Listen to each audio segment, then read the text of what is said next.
sun, moon, and stars. Without these celestial bodies men cannot thrive. But what if the moon fell on the earth? Where is our beacon in the darkness of the night? Where is our world's ally? The blade of Era is our hope. While imitating the sun's light, this prince of the celestials honor its father, shining with the stars of heaven. Burning orange, passion red perfect gold is his phases against the eternal war of darkness. Many asteroids have tested its durability, but the sword flexes its rotating string. Majestic and technically advanced, it is the height of human advancement among the stars of wisdom. As the planet's nocturnal guardian against the darkness, the moon is forever observant, active, and reflecting light of hope. Chapter 1. Slashing through flesh of monsters with a blade of light as mythical sounds accompany each swing. More and more metallic creatures charge against me fiercely. Fighting for our freedom in a trial of woes, Hector, Chim, and myself is all there is to stop the aggressive onslaught of chaos. How many more are coming? Hector asked tiredly. It's almost over, I replied, as I roundhouse kicked my opponent in the face. 20 monsters charged at us from the side for entering their stolen territory and only appear if humans leave town or go in their direction. Cutting down these mechanical creatures one by one, I noticed Hector getting pounded to the ground aggressively by 2. Use your staff, I shouted, while dodging metallic claws to my face. Chim rushes to his aid using his shining black dagger to stab one from behind and cuts the head off the other with his weapon. Hector then gets up from the pummel, shooting needles of green light at the remaining foes with his dart gun. After 5 minutes of fighting this rigorous battle, we all felt relieved that the event was over as the bodies of the evils melted away. All this trouble just for food? Hector said tiredly. Chim replied, we just need to finish crossing this ridiculously long bridge to reach Val Etch. The moon in which we live on has been under martial law ever since the arrival of humanity's new enemy, the Seisma, which are from the world where we are submerged around. No one really knows how this world within a world came about. But the main theory is that this moon crashed to this planet by our second greatest and ancient enemy, ethereals. Supernatural spirits that can be heard but not fully seen. The Seisma moved its main headquarters on the moon's land mass, which is attached to the planet, but no one knows why. Pacing through the cold air with fatigue, Hector ran in front of my path, somewhat shocked. Your sword, it's shining red and the light producing from it is wavy. What spur you on for it to turn beet red? Chim asked curiously. I just can't stand the Seisma. They tell us to stay indoors, but we can't venture out to get the resources and nutrients that we need to survive. But if we can just reach Val Edge, maybe there is a chance that we can save that girl's life so she won't starve to death. Just don't overdo it. Without you we are done for. Hector replied. I immediately thought about the people back home that are counting on me to come back with what they need to live, then miraculously my beam sword turned to a cool sky blue color. That's more like it? As Chim smiled. Besides the grunt bots we just fought recently, the Seisma are highly intelligent creatures that enslaved humanity like a swarm 4 years ago. We tried to fight back against the beings, but no one has been able to penetrate their super hardened metal skin till I found this amazing light sword. Only a few know about our specialized weapons that can cut through them as if they were just butter. We recently found out that this moon has hidden supernatural energies that we cannot comprehend till my father, who found a natural energy source from a glowing tree deep within the dark forest. He was a researcher of this hidden secret of the moon, but because of the Seisma he lost his life that was dedicated to his research. His dying words always stay within my heart at all times. Free the planet with the moon's blessing. 1 year later we are here now to carry out my father's wish, one mission at a time. Quit your daydreaming, look ahead, Hector said. The city that we so desperately tried to reach is covered in a massive patterned dome of light. The 3 warriors looked unshocked and confused. Ah, great, we came all this way just to turn back because of an enormous energy shield, typical.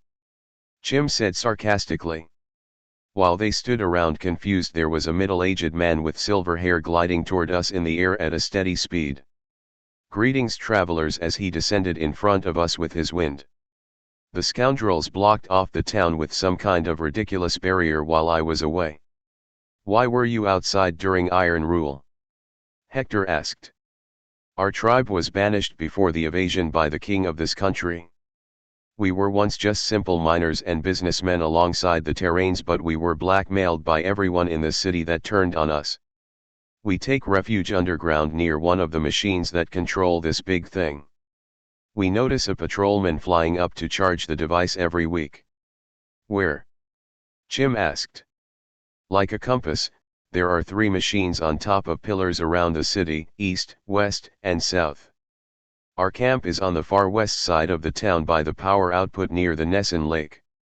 But be careful, there are sentinels stationed all over the place that will come after you if you are caught in their sights. Take these energy stones with you. It will help you stay afloat long so you can fly undetected. Interesting, Chim said as he took the 3 stones from the man. Wait a minute, Hector said. We can't trust him. How does he know about our special mission? The man smiled and said, just a hunch. He then jumped up once high in the air and shot forward in the sky. Chapter 2. Is he joking? Nobody can stay in the air that long. Chim said, confused. That was no ordinary Murian, Hector added. The Murians are the so-called inhabitants of this moon. So they say. Let's test it. Hector said. Next we all levitated upward slowly with our focused minds. Then flew towards the east. This will never work, Hector said to me.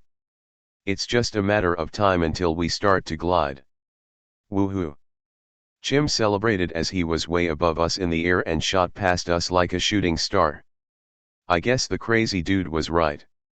We can stay longer in the air with these stones. Hector stated. Let's try to catch up to him, Klis replied. We then focused our minds and jetted up to Chim's side. What took you so long? Chim questioned sarcastically. These stones are amazing. We wouldn't be able to stay in the air this long without these stones. Chim confirmed. Even though this is amazing, it's still a very dangerous risk. The Seisma are killing machines and are created to obey strict orders from their superiors. While flying towards the east for 10 minutes at once, a loud spiritual shout filled the air. Ethereals, we got company, Chim warned. The team stopped flying forward and started to just float in the air. Suddenly 2 giant demonic flying creatures charged out at us from a horizontal cylinder which glowed crimson in the sky. There's a portal behind us. Look out, Hector exclaimed as he shot a shining dart at one of the flying creatures, killing it. These ones don't go down easy, Klis said as he flew towards the remaining 2 with his sword of light blazing. The dark bird-like creature with red glowing eyes and black fur hastily flew towards Klis with the evil intent to murder him. Next he held his sword in the air to charge the light sword so he could hit both of them with the crescent wave. When he felt the vibration pulsating, he knew it was ready. The warrior swung his sword at the 2 foul birds with a wave of energetic light that spread to the flying ethereals. They screeched briefly with pain as the wave consumed their bodies. The attack was like strong acid that consumed their flesh. While their bodies fell down and melted away, 50 more of them showed up from the portal and charged at Klis. Retreat, Klis shouted as they glided downward to the mountains with haste. While gliding, Chim pulled out a mini bomb from his pocket and threw it at the fleet of monsters, buying them time to flee. We can lose them in that cave, Klis shouted. A few followed them into the cave and they finished them off with their might. Glad that's over, Chim said with relief. Where in Proxima are we? Hector asked, looking around. We just have to go on foot for now to reach that generator, Chim stated. As they peeked outside of the cave, they noticed thousands of the same creatures flying in the air as if they were purposely creating a traffic jam for them. As they continued to walk eastward, they started to notice more and more mushrooms. Some are even tall as houses. I guess we know where we are now, Hector said. They approached a humble village surrounded by tall, short, exotic mushrooms and glowing crystals with busy people going about their business. Finally, we can take a break from fighting, Chim said, relieved. The men of light found an end to rest from their enduring trial. Klus is going through a spiritual trance during his sleep. His sword glowed orange laying on a mat beside him. While sleeping, the words visor appeared within his trance, then he saw himself up against a giant ethereal who could barely be seen with threatening gleaming eyes that pulled him closer to it. Afterwards Klus immediately woke up in a sweat. The next morning our heroes are all eating mushrooms for their breakfast. Hector noticed Klus looking disturbed while eating very slowly. "What's wrong?" Hector asked. "Imagine if all of the citizens of Myro lived in this town filled with mushrooms. None of them would be starving now." Hector looked back at his plate of mushrooms, upset. "They don't want us to survive. They only want to enslave humanity and kill us off slowly," Chim said, sitting next to them on a bench. "For some reason the Seisma want to colonize this moon to make it their own in the sky," Klus added. "But that's impossible. Are the Seisma really that advanced in their technology?" Hector questioned. "I saw it in a vision a while back, a vision of a metallic moon in the sky orbiting the planet. Our scouts from the country of Myra reported that each country is being purged one at a time and Val Edge is next for destruction. I never heard of this. Not even the High Tower reveal this fact." Hector said, worried. "The king only told a few so the people won't panic, but it is indeed the truth. But with this moon sword maybe we can make a difference." Klus then pulled out his glowing sword weapon, which was wrapped in cloth next to him on the bench. He stood up and then held the sword sideways to his chest, which made it change to an orange color with blue waves of light pulsating from the blade. "That's the spirit," Hector said. "The color of determination." All of a sudden an explosion was heard from outside the building. Hector, Chim, and Klus then rushed outside to see what has happened. Invisible monsters that can barely be seen as tall as humans were smashing the homes of the innocent somehow.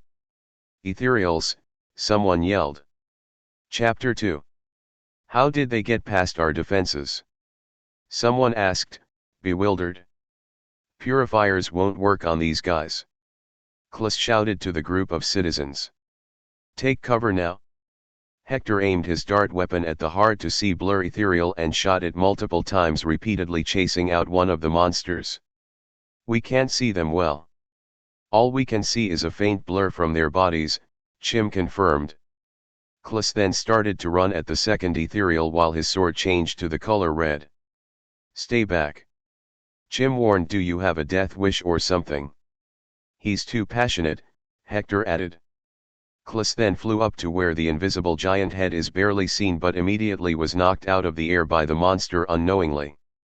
"It's a Type B ethereal," Chim yelled. "Multiple arms," Klus said to himself as he passed out.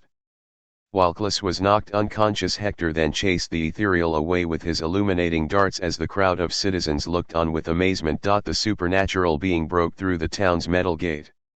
"That guy, he had a glowing sword and the other one was shooting light," an elderly man said, looking on excitedly. "Outstanding," another onlooker added. "I'm useless in this fight," Chim said to himself, clutching his fist. "Look out!" a citizen exclaimed. A tall ethereal with retinas that slightly gleamed jumped off a small brick house and landed on the ground. This too cannot be clearly seen. After the loud thump, Hector aimed his weapon at the monster, shooting it repeatedly. It appeared that the monster was afflicted due to its body of blur backing up step by step. But it had little effect as the ethereal with slightly glowing red eyes walked toward Hector slowly. "Get out of the way now," Chim shouted. All of a sudden Hector's eyes shined blue and immediately two beams of light shot at the ethereal from his eyes continuously like a stream. The onlookers of the battle looked on with excitement and fear while the monster growled bear-like. "Yes. Keep doing it," Chim cheered on. But after a minute of resisting his beam, the monster's blur ran towards Hector still and knocked him out with an unseen force, sending him smashing to a tree. "Hector!" Chim screamed his name, worried. "Is he dead?" an observer asked. The intimidating blur started to move towards the crowd of scared people. "I can hear it growl, it's coming right at us," a gentleman predicted. "Hey!" someone said behind the creature. Klis immediately slashed the head off the ethereal, separating its head some distance from its body, revealing the ethereal physically, which looked like a two-legged deformed humanoid pig with horns that looked unnatural. "You're alive!" Chim exclaimed. "The only way to see these class of ethereals is if it's dead or if a particular part of its body is cut off." The witness instantly cheered and ran to Klis. "How did you know where its head was?" a man asked the swordsman. "I guessed," he replied. The two later ran to Hector as he was barely standing, coughing up blood. "You okay, man?" Chim asked him. "Just peachy," Hector joked with a small laugh. "Wait a second. That guy, his eyes shone just like that ethereal," somebody muttered. Hector quickly shifted his eyes to the ground, ashamed. Immediately an elderly man with white hair and a long white beard approached them from behind. "Excuse me," he interrupted, "I'm the chieftain of this lovely place and I just want to say thank you for your efforts. Can I offer you gentlemen permanent positions as my top bodyguards?" "Sorry, old man," Klis replied, "but we're on a mission of our own. We've been having trouble with ethereals appearing out of nowhere, crashing the place. We would move out, but the Seisma would surely spot us and kill us if we try to leave. This area is so bad, not even the Seisma comes through here." The old man continued. "How come purifiers do not work?" Chim asked. "We do not know, but we all have a hunch that the spirits are summoned by the home of an old suspicious man doing unusual works that lives by the hill. After his death there has been recent sightings of ethereal popping up out of nowhere." "Sorry, but we have somewhere we need to be," Klis interrupted. "Please stay," the chieftain begged. "If you do, we'll give you free meals and anything you want." Chim immediately touched his growling stomach and said, "Why not? We just ate." Klis said. "I need real food, not boiled mushrooms," Chim argued. "All right, fine. The monster's been getting through our defenses even though we set purifiers all over the village. It's so bad that not even the Siama wants to deal with it," the chief said while feasting in his kitchen. "We have stationed the white handcrafted crystals all around our land, but it has no effect. They must be coming from within our very village." "Who was this sorcerer?" Chim asked while stuffing his face with food. "He was the village's enemy. He spent 5 years causing trouble for people with his unseen ways till one day he just vanished. We did not find the body, but we did see his clothes on his bedroom floor. Please, you must help us. With your power only you can free us from this curse. The ethereals disappear and reappear, causing damage to our houses and harming its citizens almost daily." "We'll do it," Hector said eagerly. "Our mission is to free the planet from the control of the Siama, but we must also help our people in need." Klis added. "Just point us to the direction of the man's home," Chim said confidently. After they eat, an armorless knight with a sharp spear guides the three men to an enormous mansion made up of blue crystals inside and out. Afterwards the guard departed when they reached the steps of the lustrous mansion. Opening the door, they immediately was astonished by how nice the inside of the mansion looked. The walls were made of different shades of blue crystals and the floors made of expensive marble with distinctive patterns. "I wish I was this rich," Chim said out loud as they walked up the main steps to the second floor. "Quick question, Klis, why is your sword blue when it's supposed to reflect the will of the star Proxima revolves around?" Hector asked. "The one and only creator made it that way. For a millennia the moon's spiritual energy has been collected and brought forth by the soil of the earth, which grew to be known as the Great Moon Tree." "I think I get it," Hector replied. "I still don't get it," Chim added. "We have to find out how in the world are these monsters appearing in this town like this," Chim said as they reached the top of the stairs leading to the second floor. "Get out!" a inhuman voice yelled fiercely invisibly. Hector, Chim, and Klis all looked around bewildered. "Are you the spiritual manipulator?" Klis shouted back, but there was no reply. At once the whole mansion's exterior glowed extremely white, then it transitioned into an empty blue space that seemed to be endless. "He's playing with us," Hector stated. Then a green lizard man appeared out of nowhere in medieval fashion in front of the three men with a long tail. Disgusting creature, Chim said out loud. I am Slimo and I represent Allenswill, for he is away at the moment. At once Klis drew his shining sword from his customized sheath and charged at the monster, but the lizardman dodged the sword and immediately wings that matched its skin appeared and it flew upward towards the air. While hovering in the air he looked at his weapon, curiously because of Klis's unique blade. Immediately Hector shot through its neck with his laser eyes, knocking it out of the air and into the ground, and immediately the blue space morphed back to the mansion. What's going on? Chim asked, confused. These beings can change the environment with their deceiving power, Klis said. I heard my father talking about these creeds once before. Like the chameleon, instead of camouflaging themselves they can camouflage physical space around itself. Really? There's so many ethereals out there, we only know a fraction of what they can do. At least now we know that somehow they are influencing this town's physical space. Let's look around some more, Hector suggested. After 7 minutes of searching for clues, finding nothing, the team started to be slightly weary because of the many stairs and rooms. This is a really nice home, but there's not a soul in here. Let's check the backyard, Klis suggested. When they went into the backyard, the door behind them shut automatically and the area started to morph shining white. Here we go again, Chim said, annoyed. Then suddenly they were in a desert. How far does this go? Klis asked. The team walked forward, curious. You will not escape, a voice said behind them. As they turned around they saw 3 lizard men with the same attire standing before them. Chapter 3. More demons, Hector stated. Just cut the crap, where in the world is Allen? Allen is too important for the likes of you, the tallest lizardman replied.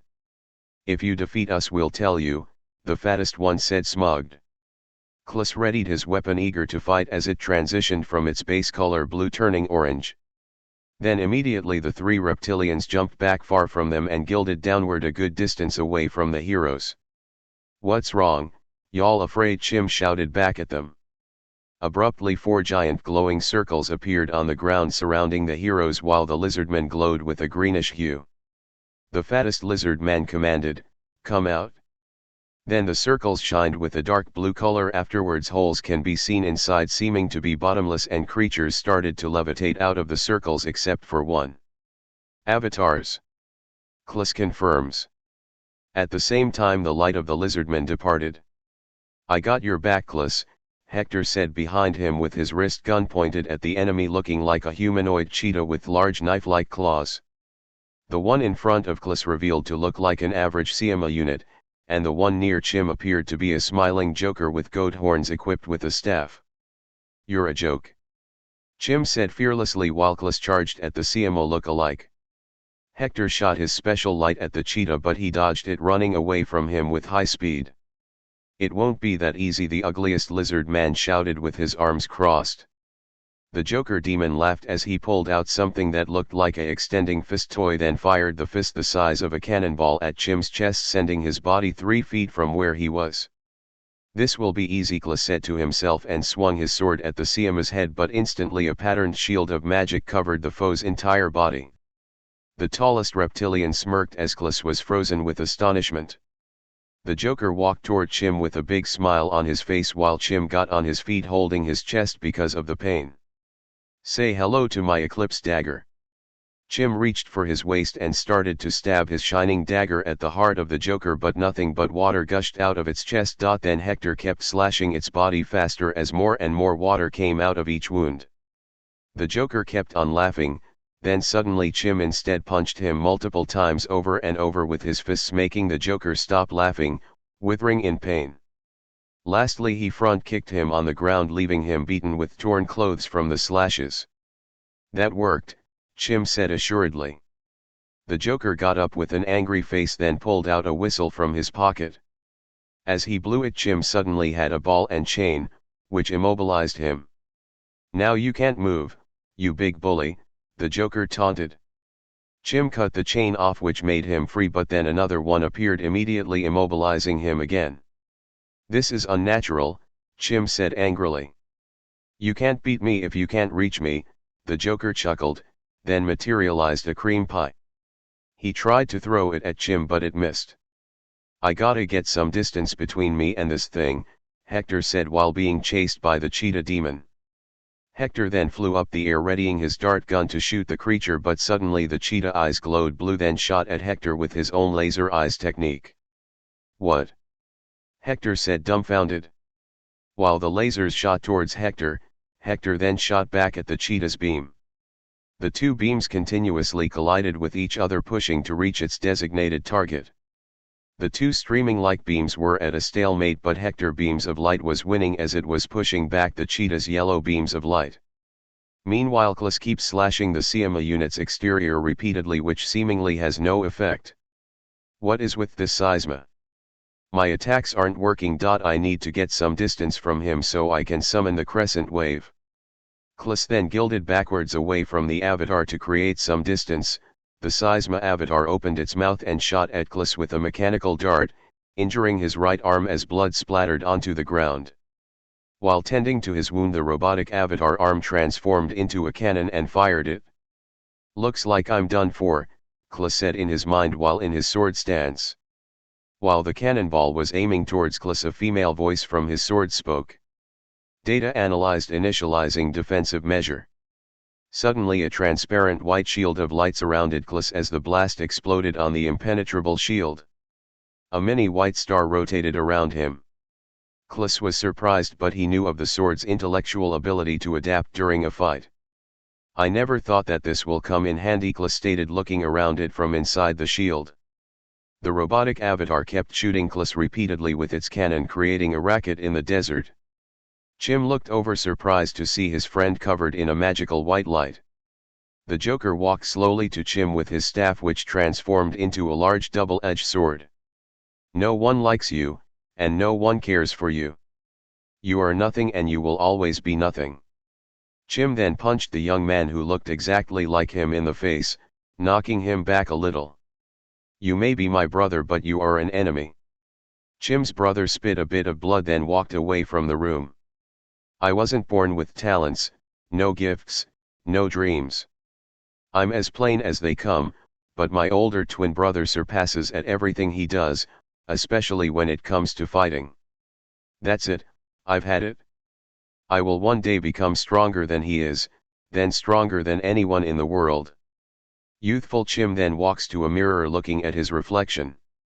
"It is our father's wish that we become knights for our king before he died. Only our uncle looks after us now, but I will surpass him." Chim then punched the mirror, breaking the glass. The two armored brothers are now standing toe to toe with their helmets at their sides in a training arena as knights with and without their armor looked on. A middle-aged man wearing a green and black tunic with black breeches and pointy shoes was standing in the middle arena. "Both of you have worked very hard, but there can be only one winner for the title of a knight serving our great King Charles. Put on your helmets and fight." Chim and his brother both put on their helmets made of iron and started fighting with their swords for a lengthy 5 minutes. Chim is having the upper hand as his brother is losing his will to fight because of Chim's heavy blows. "I can win, I can beat him. Just one more swing," he said to himself. "What is this? My eyes, they're burning." Chim's eyes flooded with tears, stopping him from focusing effectively. "I can't see straight." Suddenly his twin brother grabbed his waist and threw him out the ring. "We have a winner," the middle-aged captain said out loud. Everyone cheered excitedly. Chim then took his helmet off, revealing his tears and confusion. Few of the knights mocked Chim, for they thought he was saddened. "Ah, little baby," one knight teased. "You're just not strong enough," the captain said as they went their way. Everyone left the arena, leaving Chim alone. "My eyes, what is wrong with me?" Chim then looked inside of his helmet and noticed a pad filled with powder taped inside the top of his headgear. This angered Chim as he rushed outside to chase his brother. Chim ran to the opposite side of the arena to the meat hall where everyone was calibrating the false victory. "You cheater!" Everyone was too drunk to notice Chim's anger but his brother, who was eating at a large table with his friends. "No one likes you, and no one cares for you. You are nothing and you will always be nothing." His friends laughed and mocked Chim, then one of them mocked him again sarcastically, "Hey everyone, he's crying like a baby. Babies can't become knights, can they?" His brother said, mocking him. Chim then stormed off mad as he threw his helmet to the ground while everyone in the meat hall was laughing at him. Back from flashback. The Joker continued laughing hysterically while walking toward Chim with his weapon. The laugh triggered his emotions, then he reached for his backpack, pulled out a rope and fastened it to the loop at the bottom of his dagger. Momentarily, while swinging the dagger with the rope in an artistic fashion, the rope changed to a black light the same as the dagger. An Eastern fighting style. The lizard man said, stupefied. Chim then swings this dagger in the air repeatedly with the blackened rope illuminating energy. "It's ready," Chim announced. He changed his swinging position and horizontally swung the dagger with his rope horizontally in range of its neck. The dagger of light sliced through the Joker's neck, speedingly giving him no time to evade. The brief yelp of the avatar before its beheading grabbed Klus's attention from within his barrier. "I'm impressed," he said to himself. The two lizard men looked at each other worried, then they quickly looked behind them, seeing one of their own on the ground beheaded. Chapter 4. Chim then looked at his feet and noticed the ball and chain still attached to his leg and tries to wiggle out. "Dang it! Why am I still stuck? What's wrong with his leg?" Klus wondered from afar. Analyzing. The sword said, "Activity detected. Life form is still statistically healthy. Thanks, Era." Klus replied, then he noticed the lizard men distraught from afar. "So that's their weakness. What in Proxima was that energy I felt?" Hector wondered to himself. "No matter, I have to focus on this animal or I'm done for." His beam, it grew to be stronger than my own. While still being in a tied laser struggle in the air, Hector quickly shifted his body with a midair twirl in order to disengage his attack that almost reached him. The cheetah man ran towards Klus as Hector reached for his weapon strapped on his back. The staff glowed bluish-green to the touch. When the creature got in range of Hector, he swung his staff to the face of the creature, knocking it unconscious. "Now you're done for," Hector said, walking closer to him, aiming his dart gun at its head. The creature started to wake up with his bruised head but was shot to death by Hector's darts of light. Hector immediately looks around and sees Chim from far off. "I'm coming, friend." Then he dashes, heading towards his location. It's getting close. The sliced-up seisma revealing its circuits moved towards him out of curiosity. "You are instructed to disengage," the avatar said with a technical voice. "Now!" Klus exclaimed. Immediately his shield dispersed automatically. "You're mine." The sword started to rotate fast like a drill. He then slowly punctured its head within range. "If I can't hack you to shreds, then maybe this will work." The avatar shook violently as the drill moved around its head, immobilizing it. He then slowly took his sword out and cut off its spin. Immediately Klus looked over the shoulder of the mechanical grunt and saw all three lizardmen dead on the ground. "Klus!" Chim shouted while Hector was catching up to him on his right. The two runners met up with Chim at the same time. "How'd you get your leg trapped in that?" Hector asked. "I don't know. If I cut it, a new one appears." "This is their evil works," Hector replied. Klus looked at the bodies of the dead lizardmen and quickly looked at Chim cautiously. "Remember, there were 4 portals that appeared." "Oh, I almost forgot," Hector replied. Suddenly the entire backyard shape-shifted to a lustrous throne room with a man sitting on a golden throne in front of them. The man in the chair started to clap with a blank expression. "Are you all in?" Klus asked.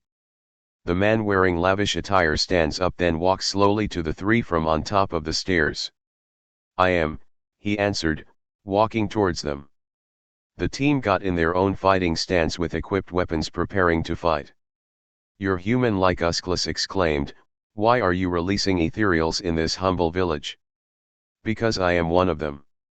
The man stood still, shape-shifted to a lizardman, then morphed back to his human form. "But how is that possible?" Chim asked. the high ethereals recognized my dark talents and gave me a chance to be one of them. But I'm still upset. I am still a lower class ethereal. You got what you deserve. Klus exclaimed. The ethereals are humanity's sworn enemies. Klus' sword transitions to red. Oh no you don't, the man said. Klus and Hector also had a ball and chain which appeared. The two tried to move. It's useless guys, Chim warned. It just keeps growing back. Klus sliced the chain off but it regenerated quickly. What do you want with us? Klus shouted. That moon sword of yours. I must have it. What? How do you know about it? His evil power, how else? Chim responded. The man morphed again to a humanoid lizard and started to walk to Klus. Era, I need your help. Analyzing. Oh, it can speak too? How spectacular. The evil man villain said with a smirk. Solution found. Commencing solar flare. Guys, cover your eyes. Klus put the sword in front of him horizontally and the sword flashed a powerful light which blinded the villain. Klus chopped off its head and it rolled on the floor. My chain is gone. Chim cheered. Yes we can move. Hector said relieved. Again the surrounding throne transitioned to the yard. Let's get out of here. Klus said. The men ran to the entrance of the mansion. When they reached the lobby floor the door behind them automatically closed making the men look backwards suddenly. Where are you going heroes? The three looked bewildered. A flying reptilian head? Now I've seen everything Chim commented. Hector shot the flying head and the mansion started to morph again. Seriously? Chim questioned. Straight away the mansion transformed into what looks like a stone dungeon factory with a portal stationed by a lit lamp. No way. Chim said. This entire time this place was a hideout for the ethereals to come in and out of the village. I'll take care of it. Hector said confidently. Take care of it how? Klus wondered. Hector walked in front of the horizontal cylinder. It's too dangerous, what are you doing? Klus asked. Watch and learn, Hector replied. He then equipped his lit staff and stabbed the side of the crimson portal. Miraculously, the staff of light seemed to overpower the portal, condensing it. Klus and Chim looked on astonished. In a moment the entire portal was completely gone. See all clear, Hector said facing the men with a smile. How'd you do that? Chim asked. I can make it fade away. The energy that creates the portal is necessary for a portal to open. I flooded my staff with my ability and got rid of it when I hit it. No way, Chim said, examining Hector's shining staff. This dungeon is the source of the ethereals appearing, I bet, Hector said looking around. Era, is there anyone in the facility? Scanning. No life forms detected. AHH. A woman's voice screamed outdoors. The group ran to the source of the noise on the road surrounded by tall mushrooms. Another portal. Hector said. Yes indeed, the village chief said with a cane and a small crowd. Is something going to come out and attack us? A black man asked concerned. How long has this thing been here?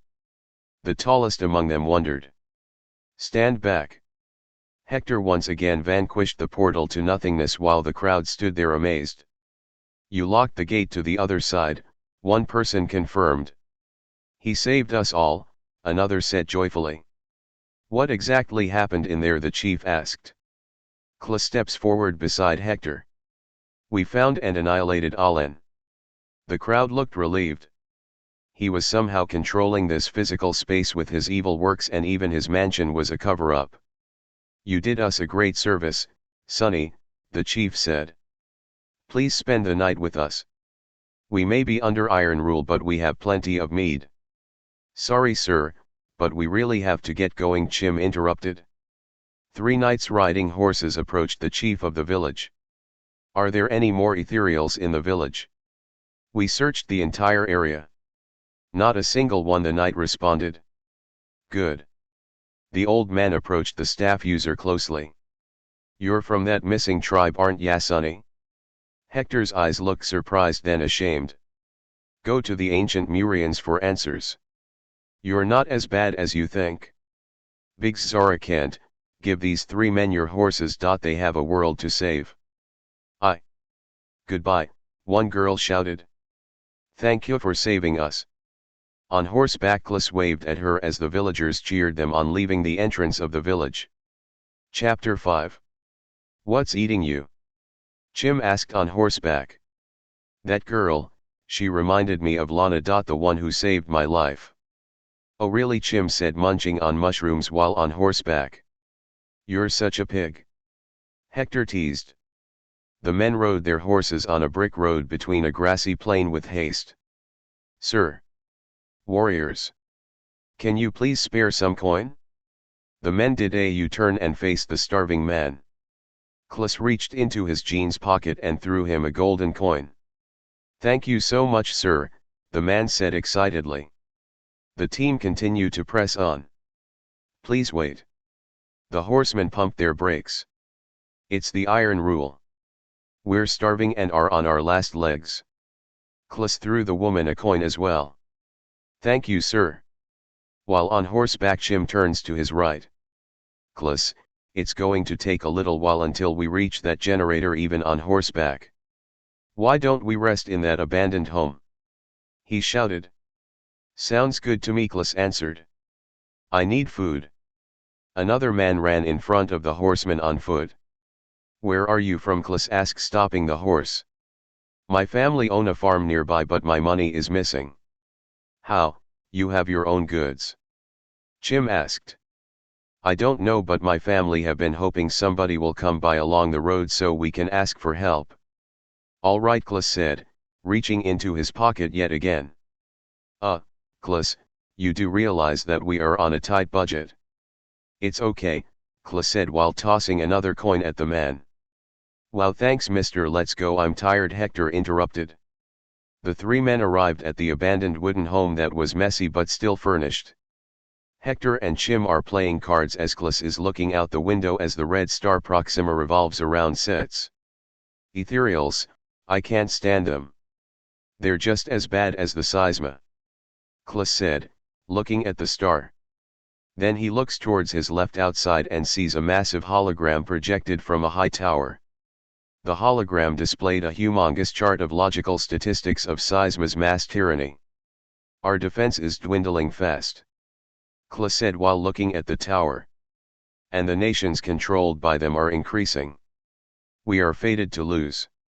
Chim walked beside Klis. "Do you think we can win?" Chim asked. "Logically no. Not when it's just 3 of us. I was lucky to put together a dagger for you that can pierce the Seisma. Hector is a special case because he's gifted. But if we can somehow liberate lands one by one, then maybe luck will be on our side." "This is a suicidal mission," Chim replied.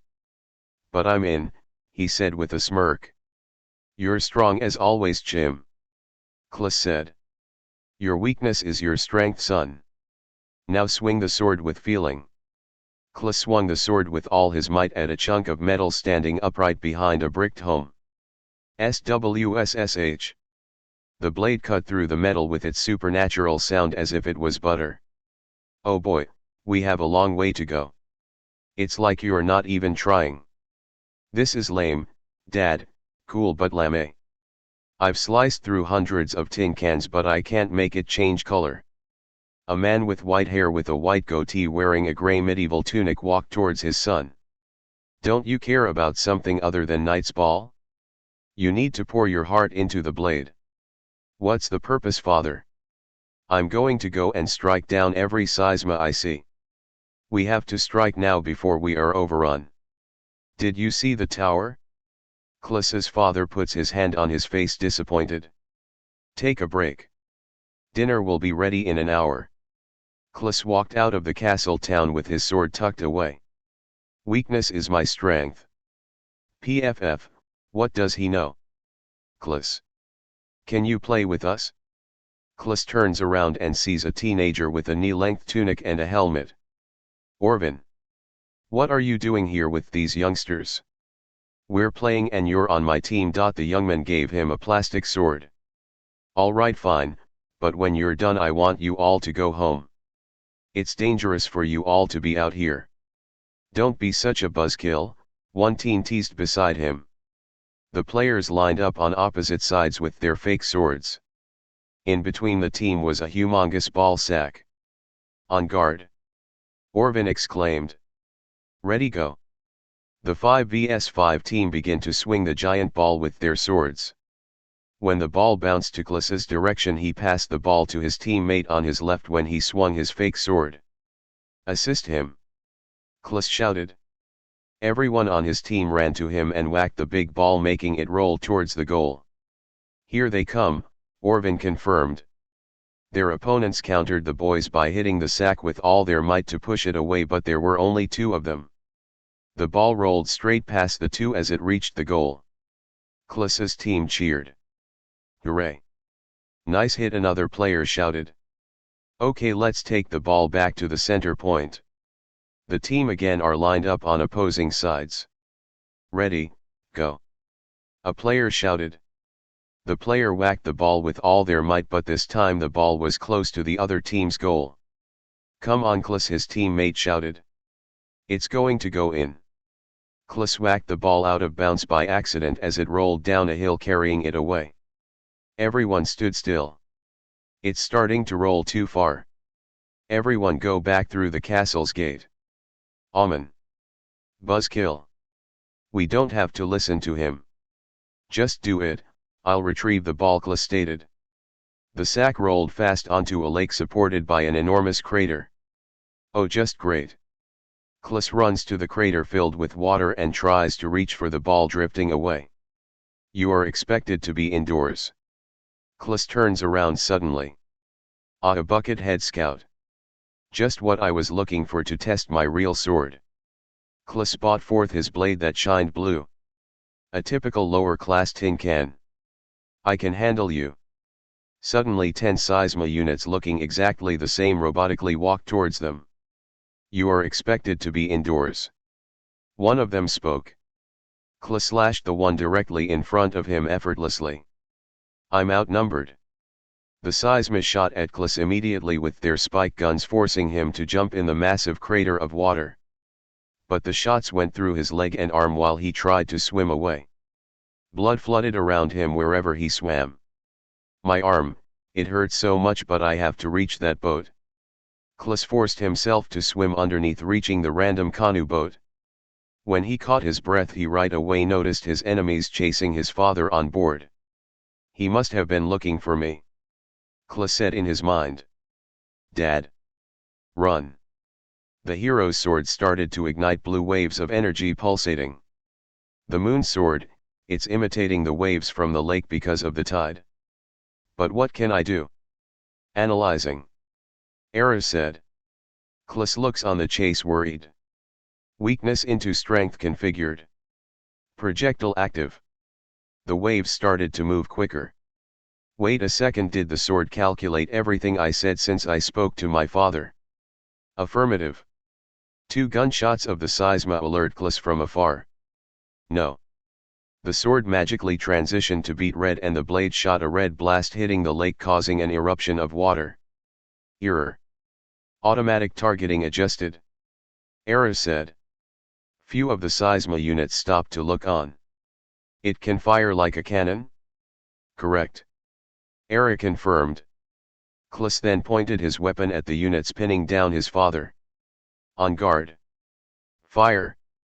Klus shouted and the sword shot again, dismantling the Seisma closest to his father with heated light. All the Seisma stopped in their tracks and looked at Klus from the crater.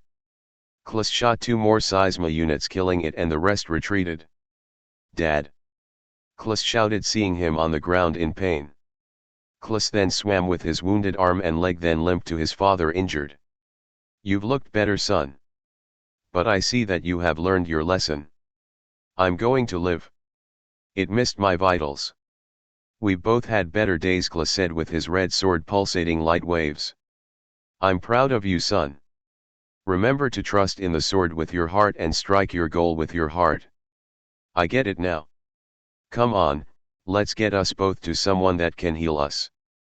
Klis glances at his sword on standby next to Chim. This blade is no ordinary weapon. It is the key to turning the tide of fate. Chapter 6. Klis, wake up. What's going on? We been robbed. Hector said nearby. Klis got out of the previously owned bed worried and hastily walked to his black jacket on a wooden chair. My coins. They're all gone. Then Klis looked at the left corner of the room. The sword's gone too. They're getting away. Chim shouted from the room next door. The three men rushed outside immediately. Bandits. Klis confirmed. Men wearing all black tunics with their faces covered up with cloth speed away on foot far off. The men quickly chased the thieves on horseback. There's 7 of them. Chim shouted. Hector while on horseback shot one of the thieves from far away, making him fall to the ground. They're heading to the Blue Forest, Chim announced, rotating his dagger rope. Don't kill them, Chim, Klis warned. Not making any promises, Chim replied, then slash a thief's arm with his long-range weapon. They're in the forest now. Keep going, Klis said, but immediately the horses stopped following orders, turning in the opposite direction. The horses, they're afraid to go in, Hector said. Blast it. Klis said, disappointed. Klis saddles his horse along with the others quickly. I'm going in. Klis said, marching forward. Wait, Klis, you don't have a weapon, it's going to get dangerous in there. Klis then acknowledged him with a calm face. Don't worry, I will make weakness my strength. The men boldly entered the forest unafraid. These trees, I forgot how brilliant they look. Chim stated, looking around while walking. Why were the horses afraid to come here? Klis asked beside the heroes. An evil spirit dwells here, Hector answered nonchalantly. How do you know? Chim asks. With a smirk he replied, just a hunch.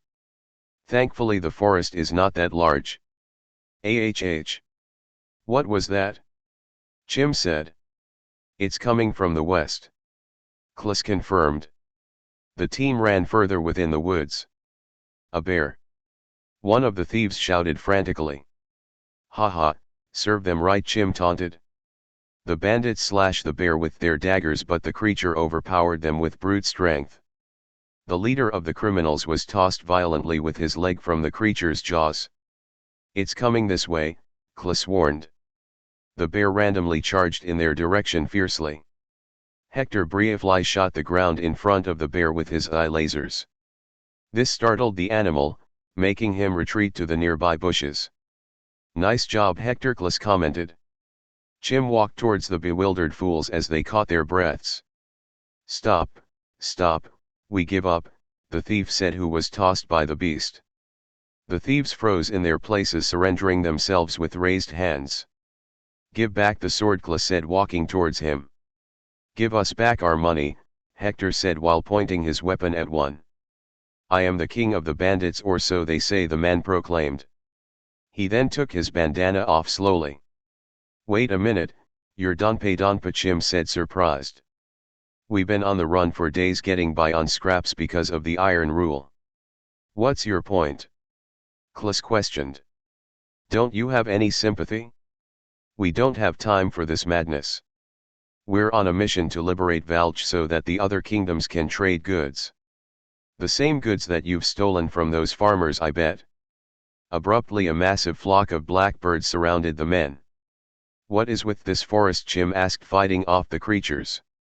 Hey there, get away. Hector stated. We have to move out the way to retreat, guys, Klis exclaimed. Thousands of blackbirds flooded the area, causing the heroes to abandon their vengeance. That was wild, Klis said, wiping his face by a small pond with a cloth.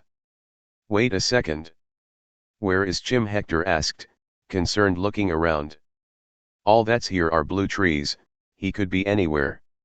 Let's find him. The two tried to retrace their steps back to the scene. Chim. Can you hear me? Hector shouted. Have you noticed the trees are withering the further we go in? This forest is spiritually disturbed. Hector said, looking ahead. In other words, agitated, right? A supernatural grunt can be heard from afar. What was that? Hector asked. Let's follow the sound, maybe Chim is in trouble. As they ran to the sound, they were met with random animals running to and from beside them. Rabbits ran together in a group and raccoons followed behind them. Look there. Next to the pond. The men were astonished as soon as they saw the source of the grunt. A legendary, Hector said, walking slowly. The one and only stallion. The peculiar horse looked awesome to look upon but seemed frantic. It's coming this way, Clas warned. Hector gave a warning shot in front of the magnificent creature with the power of his eyes, but the legendary ignored it. Here it comes. Clas moved backwards quickly. Hector then equipped the staff from his back, but the horse back kicked Hector, making him fall to the ground. The enraged horse continued to chase Clas. Hector picks himself up from a wooden ground surrounded by 3 strong men wearing straw hats and outlandish tunics. Look at this wimp. The tallest one pushed Hector aggressively to a wooden table from within a bar while onlookers looked on nonchalantly. Get that monster out of here, one woman said, sitting down with her children. That guy's an ethereal, another person exclaimed. If I catch those glowing eyes of yours again, you're dead. My whole family was murdered because of ethereals. I'll be on my way, Hector said, walking to the bar's table to grab a bottle of his drink. By the way, I let you hit me. Hector said, looking over his shoulder as he left. Hector continues to walk along the streets discreetly with a black hoodie. Please someone help me. Hector's grudge quickly diminished over the scream dispersion. Hector quickly walked back, suddenly facing his right, looking at a bricked alley with lamps along the wall. A woman's leg was caught in a sewage drain behind an armory. Hold on, I'll get you out of there. Hector tried to carefully pull her leg out, but to no avail. If I use my power, then surely they'll persecute me like the others. Maybe I should just go ask for help. Please, I'm with child. Hector looked at her, surprise. It can come at any moment, she said. Now I have no choice, Hector muttered. A crowd of observers gathered around the troubled woman, concerned. Someone hand me that lamp on the wall fast. Hector commanded. A young man did exactly what he ordered and handed Hector the burning lamp. What in Proxima are you doing? A fat laborer asked, watching. Just mind your business, Hector replied. He then took out his necklace that had a seed attached to it and allowed the seed to burn. Where did the flames go from the seed? A boy asked from the crowd. Hector put the seed next to the bar, dangling it with the string as it slowly began to melt. Within a quick moment the bar became severed. I can move, the woman said, slowly backing up from the drain. Thank you so much, the middle-aged woman said to him with a smile, then hugged Hector. You're an angel. Hector replied with a smirk, then hastily walked past the crowd to exit the alley. Please, sir, what is your name? The woman asked. Hector looked back at her, then removed his hood. My name is Lyre. Then he put back his hood and continued to walk on. All my life I've been on the move. Like a curse, this light of mine frightens everyone. I have no parents, no siblings, nothing. I was raised as an orphan in the beginning of the Seisma tyranny, and I've been alone ever since the beginning. Hey kid. A man with a brown mustache and curly brown hair wearing a velvet apron was walking towards him from behind. That was amazing what you did. You're a hero. Come, let's have a drink on me. You run this place? It's my one and only dual business. On the left you see my blacksmithing business, and on the right I run a small inn. You have the look of a journeyman. Why not stay the night? I am tired, thanks. You want something to eat too? I got a turkey in the oven. You bet, Hector said. After eating his meal, the vagabond is fully rested and is reading a novel. Wait a moment. Where is the seed? Hector patted down his vest, then searched all his pockets. Hector rushed to the inn's lobby and sees the same men that bullied him talking to the bearded man. "I sell it to ya cheap." "Are you crazy, old man? 100 gold coins for this glowing thing? How about 10 silver coins?" "No way, take it or leave it." "He's playing you, Zell." "Hey." Everyone turns at Hector. "That belongs to me." "Oh. If it isn't the abomination." "This is yours," the innkeeper questioned behind the counter. "I did not know." "It's mine now," the one who attacked Hector said and snatched the glowing necklace from the counter. Hector walked towards them angrily. "Not so fast, hotshot," the red-skinned man with long hair said, revealing a sharp dagger. The other two equipped broadswords from their waist. They all begin to slice Hector in two. "Hey kid, catch."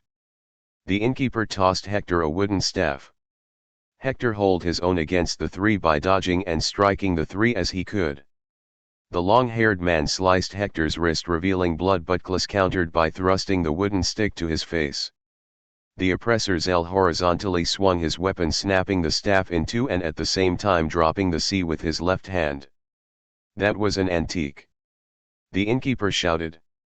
"Here, use this one." The innkeeper rolled another staff that was more sturdy, which pushed the seat along with it some distance. Klis runs to the stationary staff next to the necklace and picks both of them up. At once, with the necklace and the staff in hand, the entire weapon started to glow bluish green. "You humans are all the same," Hector said angrily. "What is happening to his staff?" Zell questioned. Hector charged to the swordsman and with one swing of the staff knocked him off his feet, crashing to the bar's table. "What kind of freak is he?" the black-skinned man asked with his sword. Hector's eyes begin to shine, frightening the men. "I'm out of here." The two men ran out the wooden doors. Hector walked slowly to the pinned-down oppressor.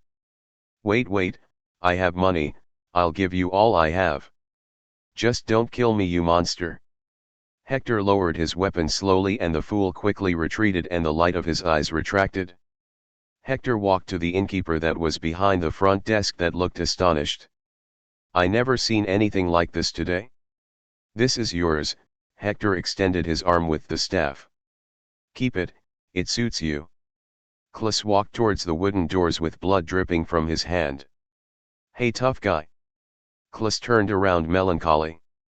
"The woman that you helped from that sewer. She had her child today. His name is Lyre." Hector continued to walk on silently. Hector gets up from the grass and equips his shinning weapon once more. "I'm an outcast too," Hector shouted. "Come on, we'll go all out one-on-one." When the horse got close, Hector struck the creature, making it lose its balance as it rolls over. The horse then got up and headbutt Hector, making him fall on his back. Klis runs to the mythical creature and roundhouse kicked the horse's side. The creature tries to stomp Klis, but he evaded the onslaught. Hector then jumps on its back fearlessly. And the horse went wild. It tried to shake him off several times, but with luck Hector withstood the shake. Hector then stood on top of the creature and immediately stabbed the back of the horse with his weapon. The entire horse started to glow. "What are you doing?" Klis shouted. The legendary slowly became less irritable while moving slowly towards Klis. "I'm horse food," Klis said. But when the horse got close to Klis, it did nothing. Hector removed his weapon and sat on the back of it. "Hop on." "I can't believe this," Klis said with joy in his eyes. "You've tamed the impossible.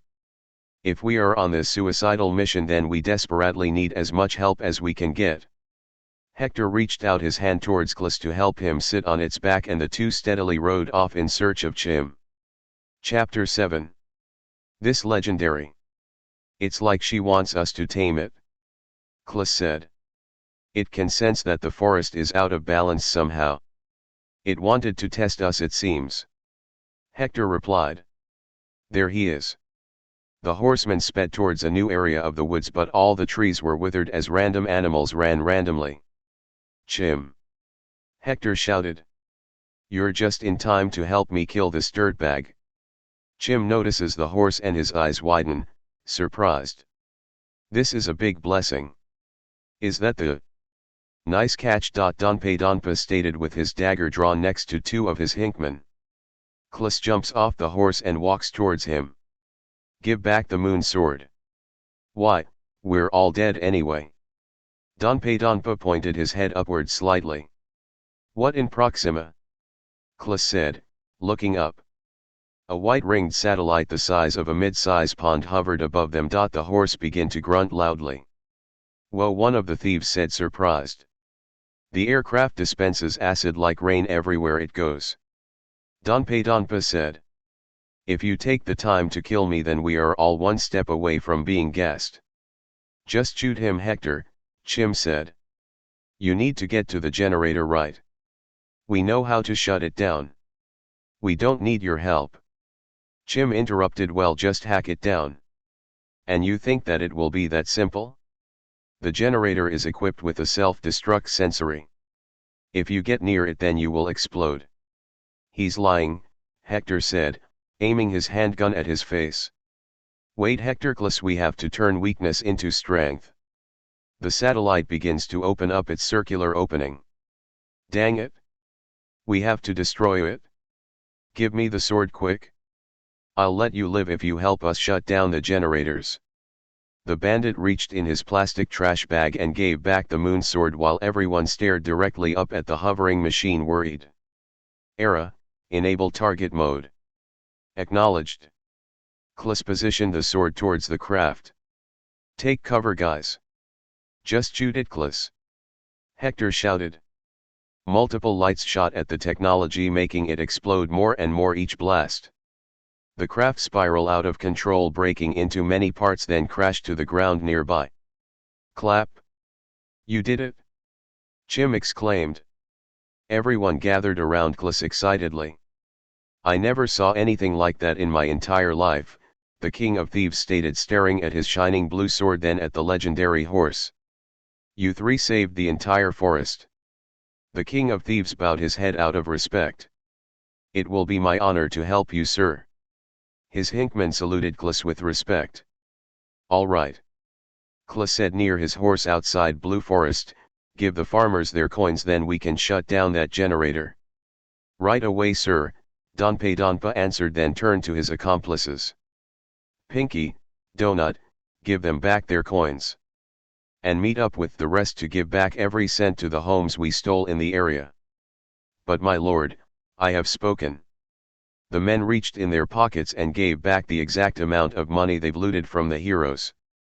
When do we start? Don Donpa asked Klis on his horse. Now. You'll take Hector's ride, but give him the saddle. That horse is well trained. I still don't trust him, Klis, Hector said, saddling his new horse. You're too kind. He's a villain. Indeed, brother, but we need as much help as we can get, he replied, then winked. The four horsemen rode off while a flock of fireflies gracefully flew towards the forest. Chapter 8. After 30 minutes of riding on the brick road, the team reached the eastern side of Val Edge within view. The team stopped by the vast ocean. Time for strategy, Hector said, standing in the middle of a miniature moon crater. We have to go in quick and undetected, Don Donpa said while eating a pear. How do we sneak by their fort? It's as big as 2 houses, Hector said, looking at a highly advanced structured building. Don't be deceived, the mechanical fortress is very high-tech, but only lower-class Seisma unit mainly run it. You can slice through them with ease with that blade, Don Donpa said, throwing away his eaten pear. The problem is that a Type B Seisma commands them. The smarter bucket of bolts, Klis said, facing Chim. They are heavily armored, can levitate, and are very slick. Someone has to distract it while another deal with the generator. I'll go, Klis said, looking at the fort. No, I will buy some time, you go and be the big hero. You're kidding, all you have is a dagger. Don Donpa slightly beat his chest. Indeed, but this thief's been around the block. Wait a minute, how do you know all this, Hector asked. Don Donpa turned to look at the vast orange ocean in a daze. In our desperation, my men tried to be heroes. In Celestiala, the Iron Rule put a stop to all activity. We were forced to stay in our homes for months with no food and no water. My men escaped one by one unnoticed miraculously but found no place to hide from the seisma.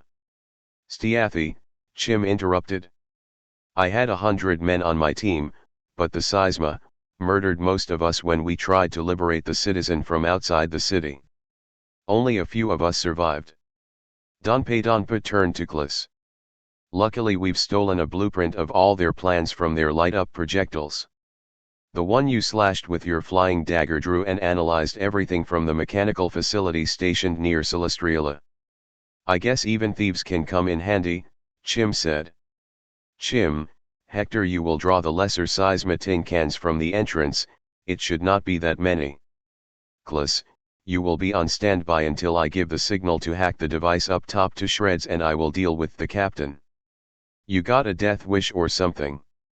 Klis interrupted. Just have faith.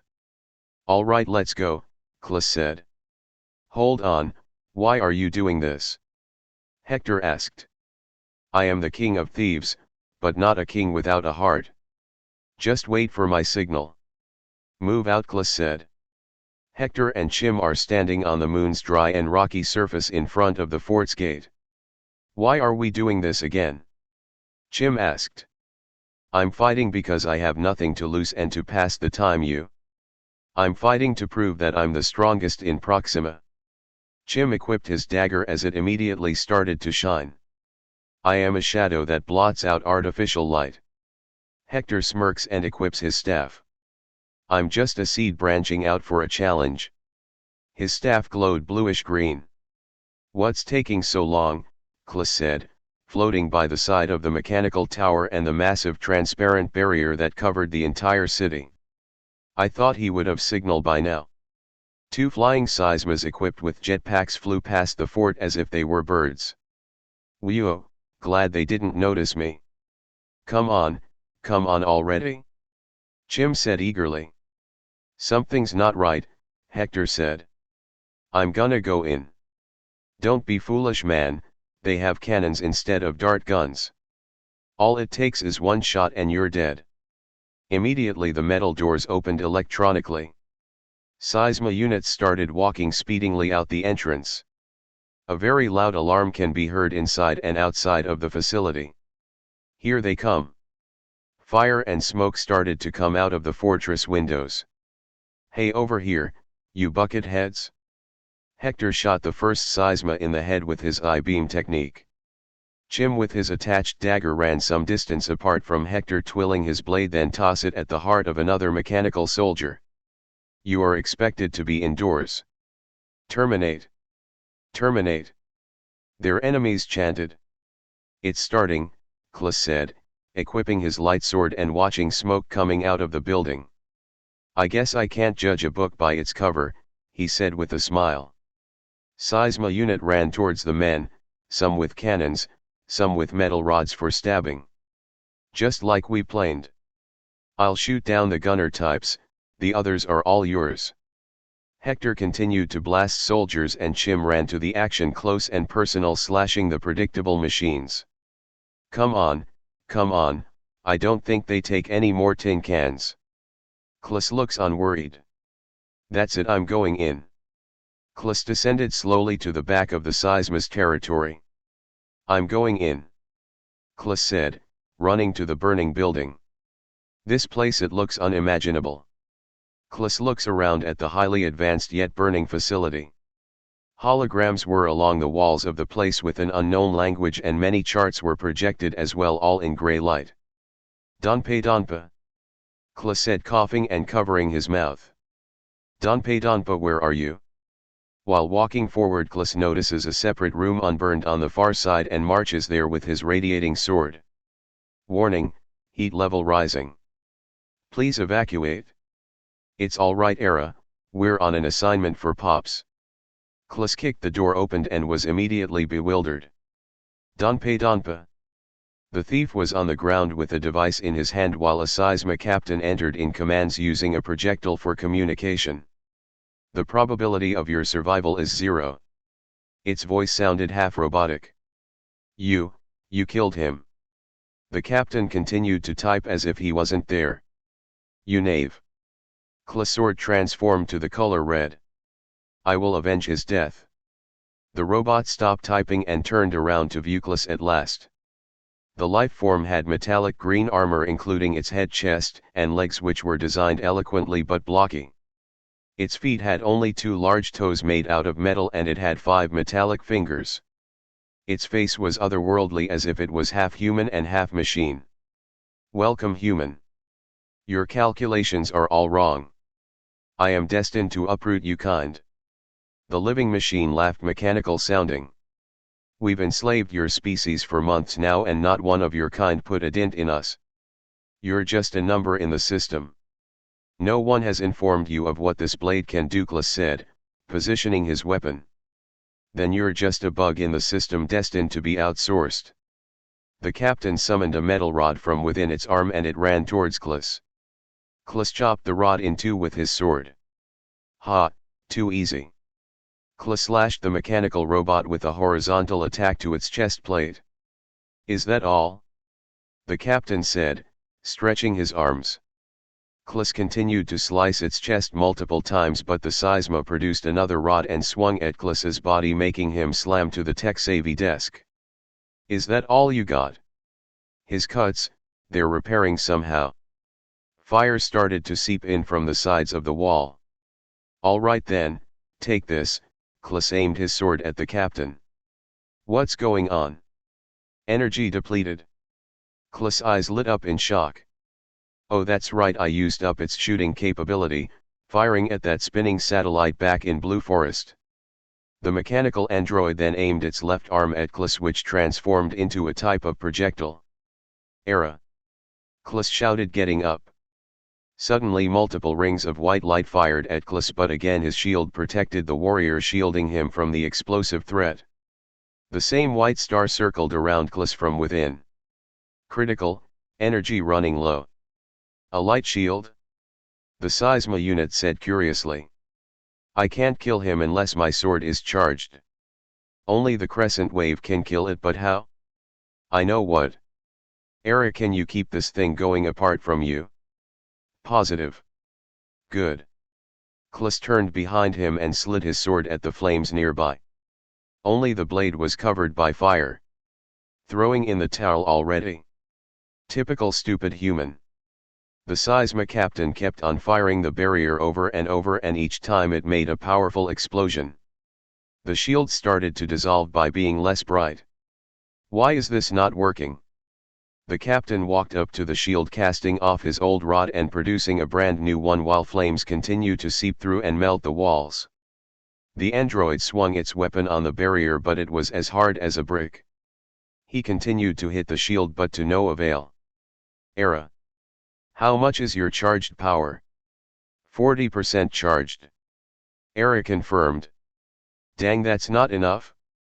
The seisma kept swinging its weapon violently, then suddenly his shield disappeared. Drats. Success, the seisma said. You're mine. The captain tried to slash Klas as he invaded. Klas then picked up a metal rod on the ground that was on fire and started to hit him with it. Klas successfully hit it several times. It's useless. Era. How long? 42%. The captain burst up in the air towards the ceiling with its jetpack behind its back because of lack of space. He then dived down towards them with his iron rod. The captain snapped his metal in half, making him lose balance. Era, how long? 43%. Era, is a manual override available for a crescent moon slash. Calculating. The mechanical droid stabbed Klas in the chest with his cold steel, making him stumble. Era, hurry. As he coughs up blood. Answer found, placebo but not recommended. Klas runs over to the blade that is on fire. Override settings now. Klas picks up the fiery blade by the handle and points it up in the air with both hands tiredly. Red waves manifested from the sword. It's all or nothing. If this don't work, then I will die in this fire. I'm sorry, father.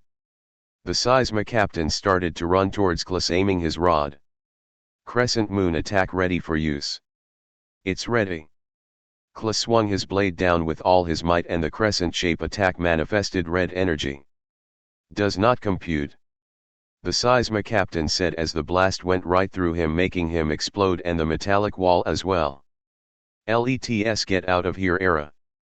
Klas ran over to the body of Donpei Donpa, grabbed the device from his hand and picked up his body. He's all right? Chim cheered seeing Klas walk out of the fire from the right. Chim and Hector ran to Klas happily. I thought you were done for, Hector said. Is he dead? Klas laid his body down, which revealed a hole in his chest. Miraculously Donpei Donpa coughed up blood. You're all right. Klas said, relieved. No, he's not, Hector said, looking at him with his eyes of light. He has mere minutes. What? Chim said, upset. Klas, take the device and point it at the shining red light on the tower. It will shut down the sensory. I don't think I'm going to make it. No, if it wasn't for you then we would not have made it this far. I guess it's too late to be a hero, then started to laugh. No, Klas picked him up on his feet and flew him upward in his hands. What are you? Hector extended his arm in front of Chim's chest. Then Chim looked down to the ground sad. The honor is all yours, King. Klas said, holding him in the air. Donpei Donpa pointed the remote control at the flashing red light. Self-destruct sequence offline. A robotic voice confirmed. Klas then stood the man up, barely standing, and gave him his sword. Have at it, hero. The thief limped forward and slashed the projectile with a tired swing. Immediately the enormous shield of the town changed to the color burgundy. Did I do good? The man said, dropping the sword and falling to the ground with his eyes open. Klas closed his eyes and descended with his lifeless body towards the warriors. Chapter 9. The team are at a restaurant celebrating their first accomplishment in Myra. Cheers. The three men drank root beer waiting for their order. I thought you were a goner, Chim said, staring at a beautiful woman. I got lucky. Everyone's talking about the barrier being liberated, maybe we can actually become knights. We are still outnumbered and it could be a matter of time until they repair the shield. The great moon tree is our only weapon. You think that there's no other moon trees in Proxima? Chim asked. No, it's impossible. The tree comes directly from the moon's surface infused with Proximas. And it's heavenly guarded by ethereals. Klas replied. Hector sips his drink casually, then looks at the sword wielder. The seisma are upset that we obliterated their camp and destroyed their satellite. We showed them that humanity is fighting back. A powerful abnormal alarm was heard outside of the restaurant.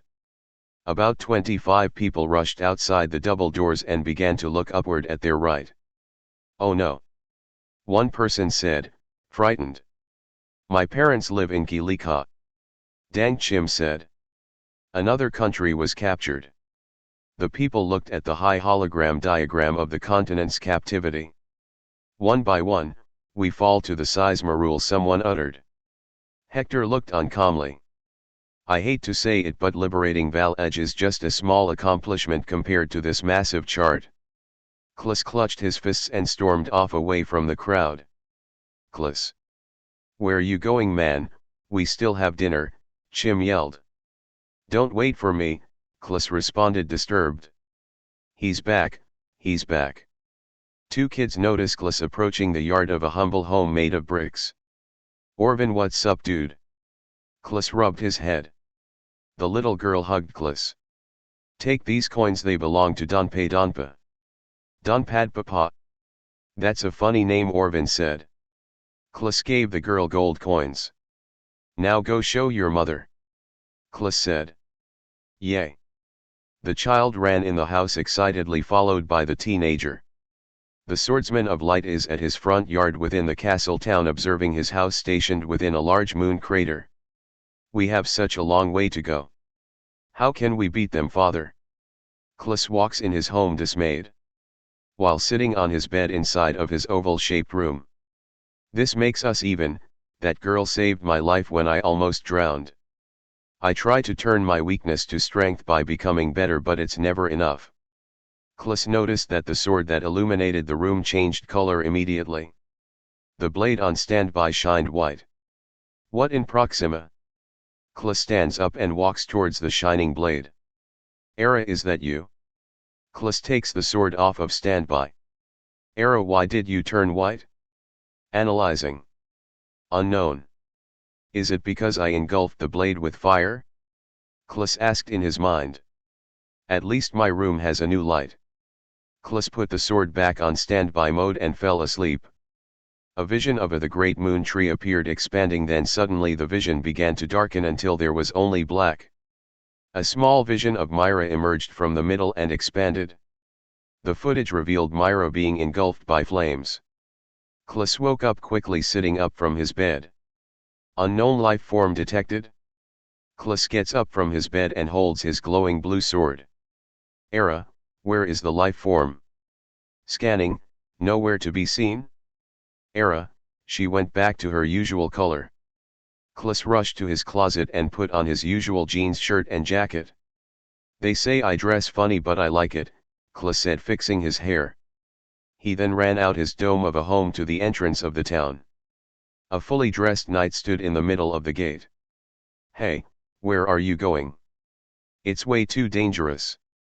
Klis did a quick smile, pushed the gate open, then dashed outside, running to his left.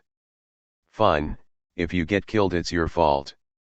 Klis then jumped up high and flew in the air. You are expected to be indoors. Dang. After 10 minutes of flying, Klis was spotted by 2 patrol Seisma units in the air with jetpacks flying towards him with their iron rods. You are expected to shut up. Klis said. If I hack and slash them now, more units will zero in on their location, leading them to you know where, Klis said in his mind. Klis held the sword by his chest horizontally, then closed his eyes.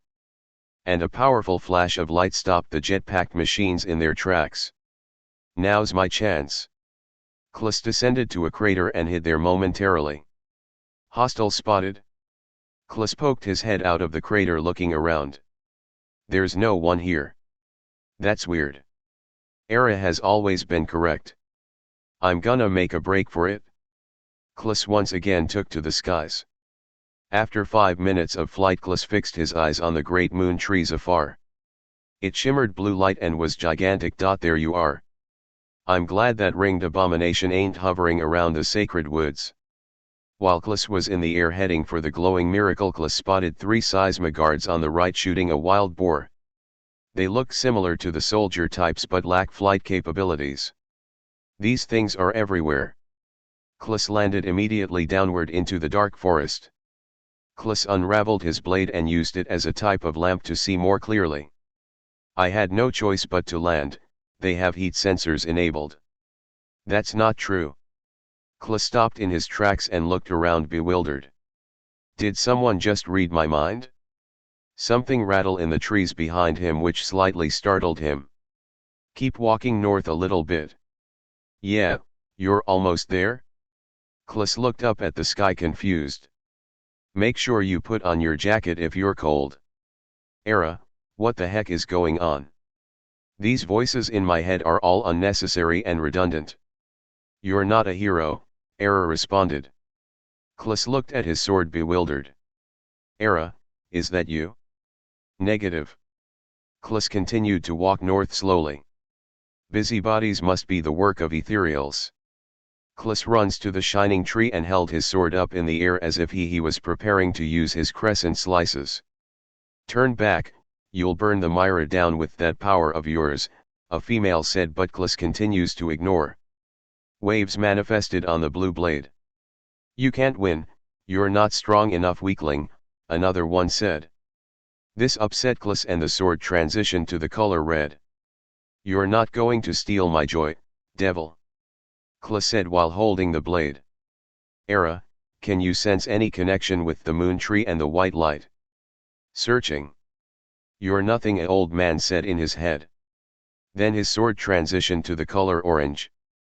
The great moon tree, it's harmonizing with the sword. I can feel its vibration. Come on, gold, gold, gold, give me gold or white. Kla said out ood. I'll even take green, Kla said sarcastically. You hear me, Moon Tree?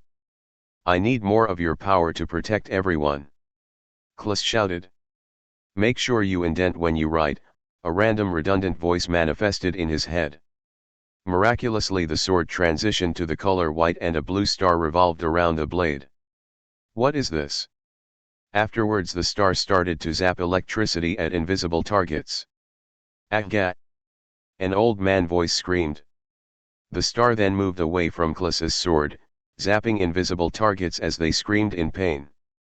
Klaas looked on flabbergasted. A sentry projectile. Threat eliminated. Era said mechanically. The star hovered back to Klaas's sword, then continued to rotate around it, then it hovered above his shoulder. This continental moon. It used to have some electricity because of the electromagnetic field. You want to come with me? Awesome. Klaas looked back at the tree, smiled, then marched where he came. Chapter 10. Klaas reached his home undetected, then began to wash his face with a cloth. This place is not the same without my roommate. But I'm pretty sure I can manage. A sinister laugh began to fill the room. Who are you? Klaas said, looking around his bathroom. I am an ethereal. A high class of demon. That's impossible, the class A ethereals never associate with our kind. Klaas said, talking to a wall. You are a special case. Your sword, it's highly intriguing. You're a coward, Klaas said, looking around. I will be keeping a close eye on you. Snake. How can an ethereal be here? There's tons of purifiers around. Goodbye, light wielder. Klaas ran to his sword in the other room as rested. The three friends are all flying in the air beside Valley Dgfr. Are you sure this new ability of yours can short-circuit their senses? Chim said, flying next to Klaas. Absolutely. Trust me, Klaas said boldly. With this new power I don't even have to lift a finger. Stopping their tyranny will be much faster. This is it, boys. Welcome to the Golden Jewel. Chim said, excited as they landed in front of the protected city. It's nice on the inside, but remember we can't get in it yet without being honorable knights, Klaas replied. Now that's motivation. Sorry to burst your bubble, guys, but where's the pillar? The team looked around the city confused. Please let us out. Please. It's a woman. Klaas confirmed. It's coming from within the barrier. The warriors rushed to the Golden City at once. A woman wearing a purple chemise. What's the problem? Klaas asked her from the outside. They're gassing us from within. That's why they put up the barrier. Who? Chim asked. The woman started to catch her breath. The Seisma, who else? Hector turns to Klaas, worried. This was their plan all along. To trap us, then exterminate us. Lady, have you seen any Seisma moving outside the shield? The woman started to feel woozy, tilting back and forth with her eyes closed. Underneath, then suddenly she fainted, falling to the ground. Klaas unraveled his weapon. Era, can you detect any Seisma units nearby? Analyzing. There is an abandoned tunnel underneath the city. Oh, I forgot, there was a coal mine that was abandoned by the Murians, Hector said, pointing at the disturbed rubble on the ground on the right of them. Hector, Chim, you two take care of the pillar on the west. I'll take care of it. Are you crazy? We do this together. Hector said. I have no choice, lives are at stake. Use the thieves' remote device, but have caution. We'll rendezvous at the famous Zethon library at the center of the city. The team went their way hastily. Klaas ran behind him, then ran towards his left, entering the mine. The inside was made of the same material of the ancient moon, lit by torches along the walls. It's here. Klaas took his sword and faced it vertical in front of him. Okay, all I have to do is have the same feelings I did to summon the white star, he said in his mind. Klaas closed his eyes and imagined him being outnumbered. The blade glowed bright white and the star manifested, revolving it. Now, how do I get it to shoot? Error, target the red flashing light with the lightning. Acknowledge. The star hovered by the flashing mechanism and shocked it with its light. Going in. Klis walks towards the machine. Error detected. Klis turned around and saw 3 Captain Seismas tiptoeing towards Klis. One had an axe for an arm. One had a ray gun for a hand and the other one had flames coming out of what seemed to be a different type of cannon. They were expecting us, he said in his mind. Klis readied his blade with his white moon sword as the 3 continued to close in slowly. Go. The white star began to strike the Seisma captain with flames, causing it to flee next to the entrance. The captain retaliated by trying to burn the star with his flamethrower. The star evaded and continued to zap the captain. Klis charged at the Seisma with the axe, but it swung his weapon unpredictably, forcing the hero to awkwardly sidestep. The hero countered with 2 slashes, but it automatically repaired itself. The other captain with the ray gun tries to sneak up behind Klis while he fights the axe-wielding machine. Klis then chopped off the limb of his opponent, then the sound of the ray gun shot from behind. Miraculously his auto shield manifested. The android looked curious. While in his safeguard, Klis turned around facing the Seisma that shot him, then pointed his weapon at the artificial intelligence. The shield subsided, and as soon as it did, Klis shot it with its red blast of light, dismantling it with its explosive impact. At once the iron of the Seisma could be felt, allowing him to narrowly avoid a fatal wound on his back. The Seisma regenerated his arm that was cut in 2. All right then, Klis stated, then aimed for its neck. The head of the higher-classed bot rolled on the floor. That'll teach you. Klis then runs over to the lightning star on standby, hovering over the fire user. Good job, you deep-fried it. So that's their weakness. Electricity energy almost depleted. Error stated. Klis looks back at the projectiles which powered the shield, but heard mechanical footsteps beside him. The headless Seisma captain was still alive, speedingly walking towards him. Klis fiercely slashed the Seisma rapidly, but the technology of the unit was far beyond comprehension. The headless unit kicked Klis to the ground as the white star revolved around the blade. The captain abruptly used its jetpack to quickly charge at Klis while on the ground. While on one knee, Klis slashed the captain horizontally as electricity accompanied the swing. Klis gets up and swung his lighting attack again downward, cutting through its shoulder. The Seisma stood there as if it was perplexed. Klis walks backwards to catch his breath. The electricity, it must have short-circuited its regeneration. Klis immediately sliced its arms, head and waist to pieces. Thanks, newcomer, Klis said, watching the star move around the blade. Now time to shut down the shield. Klis moves towards the hologram but begins to feel the pain of the axe which continues to bloody his shirt. Time to finish this. Klis slashed the machine projecting hologram of the Seisma's language of shapes, causing the mechanism causing a small explosion. Well done, Lightning Boy. Klis looked around curiously. You again? Come out of hiding. The white star, he would have shocked it if it had power, it must be following me. I don't have time for your games. They're within the mines. There is another moon tree. What? That's impossible. The sinister ethereal laughed briefly. If you had more power, then maybe you can ignite the sword's gold form? How do you know about it? We ethereals know a lot about the ancient Murians. They entrusted their will for the future before their demise, knowing that it would take ages for the sword to be powered up for use. The Murians abandoned their work because they believe it to be sacred. To bring forth the golden light, then it must drink of another moon tree's radiation. Klis looks at his blue sword, then looks at the dark damp tunnel ahead. All right then. If it is to save the world from the Seisma, I need more strength. Klis runs directly to the tunnel, eager. Chapter 11. Klis walks through the abandoned mine, then notices a faint red light from afar. As he got closer, he noticed mechanical pipes extending from the light. Klis followed the metal tubes and was immediately astonished. A large withered moon tree was attached by many wires, and the tubes went within the trunk of the tree. This is wrong. The Seisma, they have been harvesting its power, but there's something more different. Klis walked up to it and touched it with his hand. It's artificially made. To Klis' surprise, the same Murians from the start of his journey stood by him. You're that guy that gave us the stones.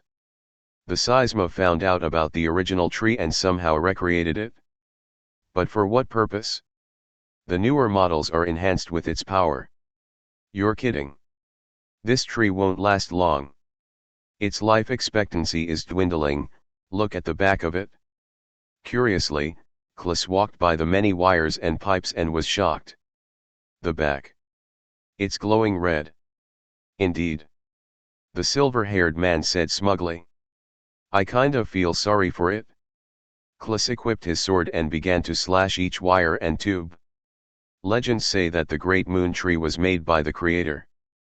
But this one is a fake replica. I have no choice but to destroy it. Klis looked at the tree slightly saddened, then aimed his sword at the tree. Does it not deserve to live? The mysterious Murians asked while waves moved along his blade. This tree, it's corrupted. Klis said. Klis shut his eyes and fired at the tree as it burned immediately.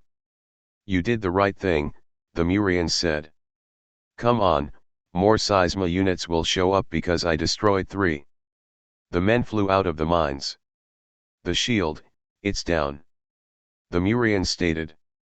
The barrier's down, they did it? Klis said happily. He then looked westward where they flew off. I'm proud of you guys. Did you say something? The Murians asked. It's nothing. The city is in danger. We have to help them.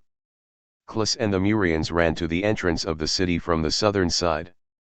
Please wake up, Klis said, holding up the fainted woman with his knees. You're free. The woman then opened her eyes. How long was I out, she said. You need to eat something here. Klis gave the woman a pear. Where did the gas come from? The Murians asked. There's a ringed satellite that started to fly over us within the barrier for a couple days now. I know what it is. I saw one hovering above Blue Forest. Will you be all right? The woman gets on her feet. I'm going to be fine. Thank you for saving us. I'll take care of the satellite now. Klis then stands up but starts to feel nauseous. What's the matter? The woman asked. My back, the fight with the Seisma captain. The woman's eyes lit up with astonishment. You fought a Seisma captain? You've lost too much blood moving around, the Murians confirmed. Klis sat down on the ground and suddenly fainted. Chapter 12. Our hero opens his eyes in a brick cabin with little furnishing. My wound, it has been nursed. Klis notices his body is patched up. He then put on his jacket and shirt. Washed his face, took his sword and headed out the door. Where am I? He's awake. A group of people wearing lavish tunics and dress ran up to him excitedly. Can I get your autograph? One man asked. He saved us all, an elderly woman stated. Halt a moment, can someone tell me what's going on? You haven't noticed yet? The Murians walks towards Klis from his room next door. Welcome to Val-Edge Castle. Klis looks at him curiously. What about the ringed satellite? Word is it's been destroyed by this mysterious ray of light, a young man answered. Klis smirked. Wait a moment, is that a Murians? Aren't they banished? Another one asked. Who cares, they're cool, another person replied. A man with a shining and fashionable attire walked in from across the hall. Mr. Klis. The king wishes to speak to you. Then he looked at the silver-haired man. The Murians can come too. The hero is led down a glassed hall overlooking people celebrating outdoors. Some were dancing in the street while music was played and some stared high at the humongous hologram. Val-Edge liberated. Klis said out loud. The man leading turned to him and smiled. Yes, you did us a huge favor. Momentarily Klis and the Murians are standing in a lustrous throne room. The floor and pillars was made of blue marble, the steps and walls were golden and a young man sat on the throne. Klis burst out laughing. Is something funny? The golden-crowned king asked. It's nothing, I just expect you to be a lot older. I'm 34. What? Klas said, surprised. The soldiers lined up near the stairs across from each other looked angry. Be serious, Klas, the Murians muttered.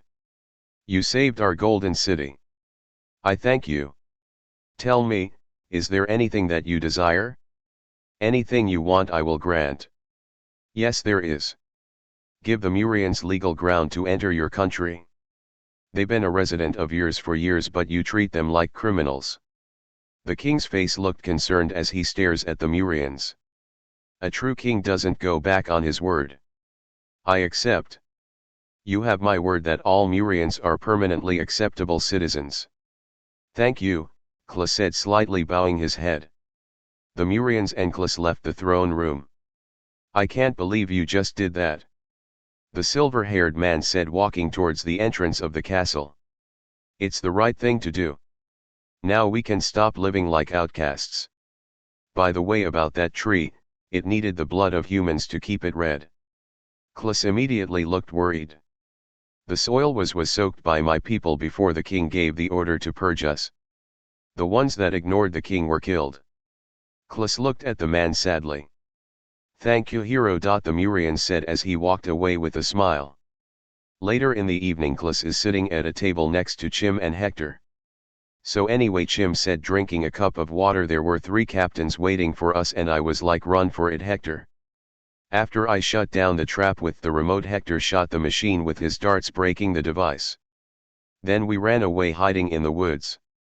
Klas laughed joyfully. Well, that's one way to win. Cheers. The 3 drank their beverages and began to read. This is the one, Hector announced. The water monster? Another suicidal mission, Chim said sarcastically. Not so, Klas said. If we tamed the legendary horse with our light, then maybe we can do the same with all of the legendaries. My plan is to bomb the main headquarters of the Seisma using the river to put an end to their tyranny. What? Chim questioned, confused. King Rythwal told my father that there's a dam that's somehow being used to convert the river into energy in the country of Wu. But that's impossible, Hector said. Are you sure this information is correct? It seems far-fetched. Chim stated in his unbelief. It is the truth. When do we leave? Hector said calmly. The legendary is said to be sighted in the country of Celestiala. We should have enough coins to ride a ship there. Chim gets up out of his chair suddenly. All right. Let's hope to it right away.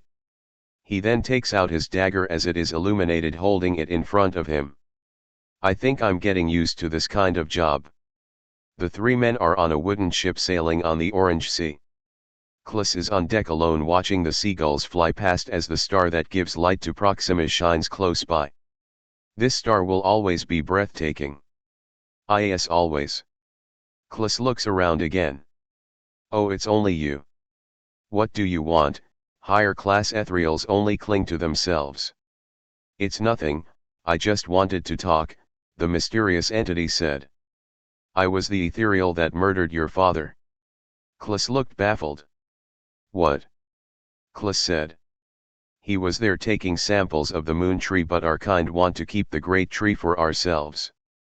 The blade detected my presence when I went up against your father in the dark forest and sliced my chest open. I then summoned my spirit to be attached to your weapon. But that's impossible. The entity started to laugh. I am just waiting till you unlock the gold form, then I will take it for myself. Klas, enraged, unequipped his sword and started to swing it over and over, wildly making a scene. Where are you? How did you get in the blade? I don't need to tell you because you will be dead soon enough. The spirit laughed wickedly. Until next time. What's wrong? Hector said, running up to him, gazing at his glowing sword. The blade of Era, it has an ethereal inside it. No way. Hector said. Any ideas? Try using a purifier on it, maybe that will work. Talk to the captain, he might have some. Klas walks to the bridge and sees a woman in uniform steering the anchor. Excuse me, the woman turned around cheerfully. Do you have any purifiers handy? There's some by the opposite side of the stairs, she pointed. Have as many as you like. Klis held the purifier next to the blue sword by the edge of the ship. The ethereal giggled. That won't work. Klis shouted and threw down the crystal, shattering it to pieces. Klis notices that his sword was glowing orange as he holds it up close to him. To Klis' surprise, the hero caught a glance at an unusual figure seeming to have pointing ears and spiky hair from a reflection given off by the purifiers using the moon sword. Suddenly a powerful quake shook the ship violently. Ethereals! Someone shouted. But how? The ship is made of purifiers, Klis said to himself. The ship shook Klis violently again, making him fall overboard into the water. While Klis stays afloat, he noticed tall red amphibians running rampant while he swam in place. The people screamed in fear of the terrifying creatures. One of the creatures notices Klis and jumps off the ship. It looked like an axolotl but deformed and red. The creature swam towards Klis fiercely. He then tried to swing his sword 2 times. But the creature ducked out of harm's way. Surprisingly, the creature headbutted Klis, making him unconscious. A flash vision of the star that orbits Proxima was shown. Klis later is woken up by the captain, who pumped air in his lungs by hand. Get up, she shouted as 2 more axolotl ethereal ran towards them. The creatures received multiple shots by darts from afar. Klis and the captain looked in the direction of the attack. Klis, are you okay? Hector shouted. He then jabbed his lance at a portal while it started to fade. A portal? On the ship? How so? Klis wondered.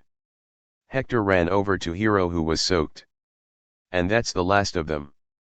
But how? Klis said. I thought we took care of the sorcerer. Somebody must be trying to assassinate us. Hector replied. Chim is taking care of the last one down below. I'm sorry to interrupt, but that sword is intriguing. Is it crafted by Technonaut technology? Yes, me and my father worked on it. Outstanding, she said with a joyfully smile. Technonaut artifacts are rare to come by. Captain! A sailor shouted, running up to her. We're leaking bad. The monsters blew up our explosives below the deck. We have no choice but to land. Dang demons! She said, escort the guest with the evacuation boats. We have no choice but to land on Aratina Island. Yes, Captain, the man said. Chim, Klis and Hector stood in a small line waiting to board a boat as water rushed in on top of the deck. And you've brought your friend on board, it seems, the captain noted. Can't forget our trusty steed, Hector said with a smile. The legendary horse is covered up from head to toe. Dang it, we're running out of room, Chim states. Hector, you go with the legendary mech and Chim will board the last one with the captain. Roger that. 10 boats sailed to the nearby island while Klis and Chim sailed behind them in a slopey row. The captain curiously stares at the moon sword tucked away at Klis's side while Chim rows. You remind me of Daniel the Dragon Slayer. Never heard of him, Klis said humbly. From the ancient Technonaut writing, it was foretold on a planet called Earth. A man named Daniel stood up against a false deity, slaying a dragon, thus being forced into a den of lions, which he is allowed to leave after 7 days because he is unharmed. I can tell you have a warrior's heart. Sorry, but how come this ship is allowed to come to and from like this? Aren't you afraid the seisma might harm you? The woman took her hat off. It's because me and my men are brave. They follow and respect me more than the Iron Rule. You're just as brave, Klis commented. Too bad your advanced sword can't row, Chim said jealousy. Too bad I can't find more Technonaut manuscripts to make you stop being a womanizer, Klis said sarcastically. If you're looking for manuscripts from the Tectonians, you might be able to research some on Zindhoro Island. Klis' eyes lit up with excitement. Wow, thanks for the info. If you want, we can take a short trip to the island if you're interested. Oh yes, absolutely, Klis agreed. While rowing the small boat, Chim looked over his shoulder. Hey Hector, don't wait for us. We're gonna make a pit stop. Where will we meet? Hector shouted back. Meet us at the nearest inn, Clis shouted back. The team sailed to the east for 20 minutes to a deserted island filled with red sand.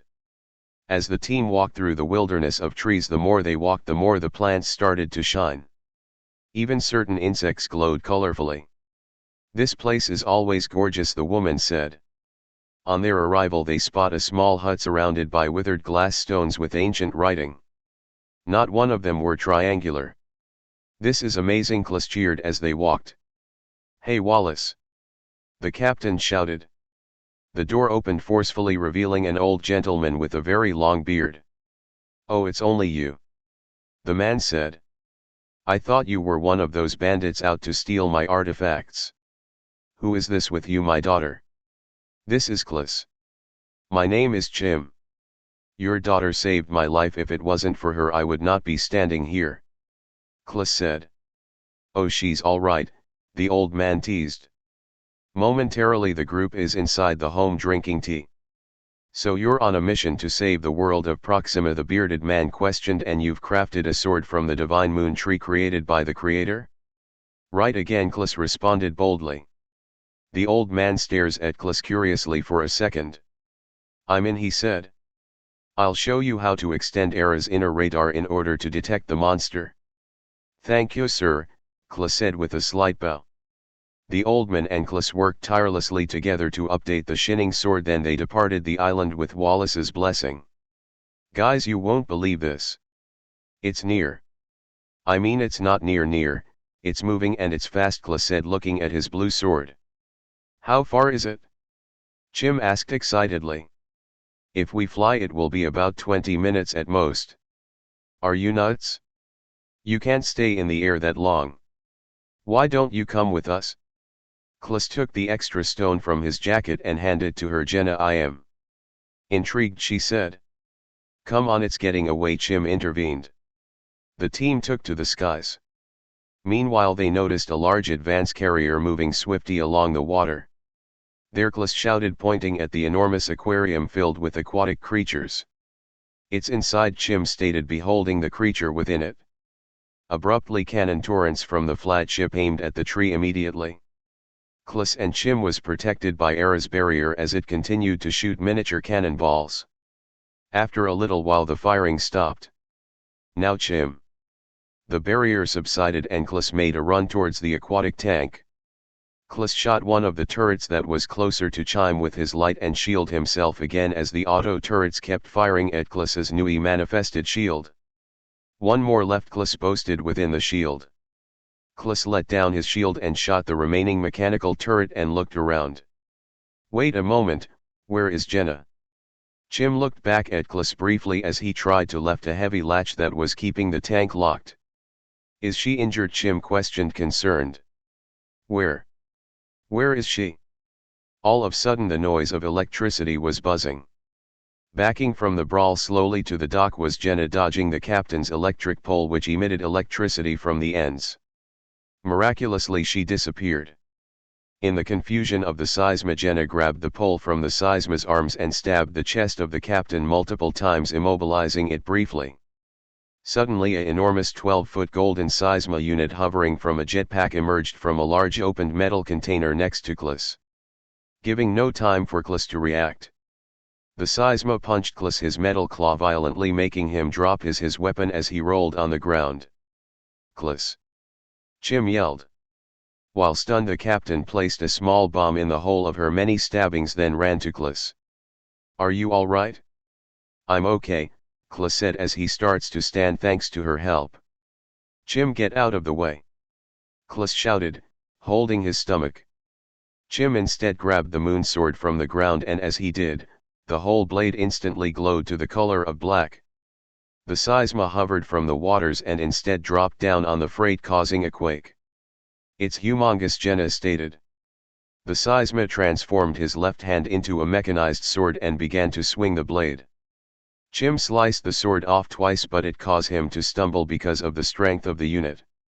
The blade cut the weapon into pieces, but miraculously the sword regenerated very quickly. Off guard, the Seisma unit swung his newly created sword again, which supernaturally hardened. Chim began to slide backwards because of the impact. "I can't believe what I'm seeing," Kla said out loud. The mech's sword gotten stronger. The large Seisma took his tremendous sword in one hand instead and started to close his right metallic fist, and positioned it to ready his attack. His big hand started to rattle as if it was charging. Quickly, with all its might, it met Chim's humanoid fist in a power struggle. "I won't give up," Chim said. "It is futile," it said technically. "Your chances of winning are 0 by my calculation." The black blade began to pulsate blue waves like normally, then all of a sudden body was engulfed in a black shine. "My endurance gives me strength," Chim said. Suddenly Chim's fist started to push back the mechanical monster. "I can't believe what I'm seeing," Kla said. Chim forcefully pushed the Seisma away with his newfound strength, making it almost fall over. He then began to slice and dice its upper body repeatedly, but it kept on self-generating. The model opened its chest up, revealing a cannonball made of an unknown source, and shot him, surprisingly knocking him to the ground. Chim gets up slowly from the blast with a hole in his garment half drained as he coughed up blood, holding the sword. "How is he still alive?" the captain asked, shocked. "It's the Eclipse sword. It's adapting to his spirit, softening the blow by giving him more power." "Incredible," the pirate said. "Must terminate," the Seisma said. The unit walked closely with his sword and vertically swung his weapon, but the sword was out of reach, forcing him to halt the attack with his hands. In another struggle, Chim tries with his might to win, but the black light of his body started to fade little by little, making him weaker. "Get out of the way," Kla yelled. "You don't have the moon sword anymore, just run." Chim gave up on the power struggle, allowing him to win as the mechanical sword hit the floor. Desperately, Chim ran closer to him and began to gauge his insides out violently, causing the technology used to heal itself to malfunction. "He knows that he's almost out of power, so he's giving it all he has," Kla said next to Jenna. Chim continued to rip out the mechanized body of the Seisma, making it stop functioning completely. Then the light from its eyes departed. "Yeah!" Jenna screamed. "Awesome fight!" Kla cheered. Chim turned to his partners with a tired smile. Then walked over to the bar he had trouble previously. The black light of his departed immediately, but still he had the strength to lift the latch, freeing the creature from its lock.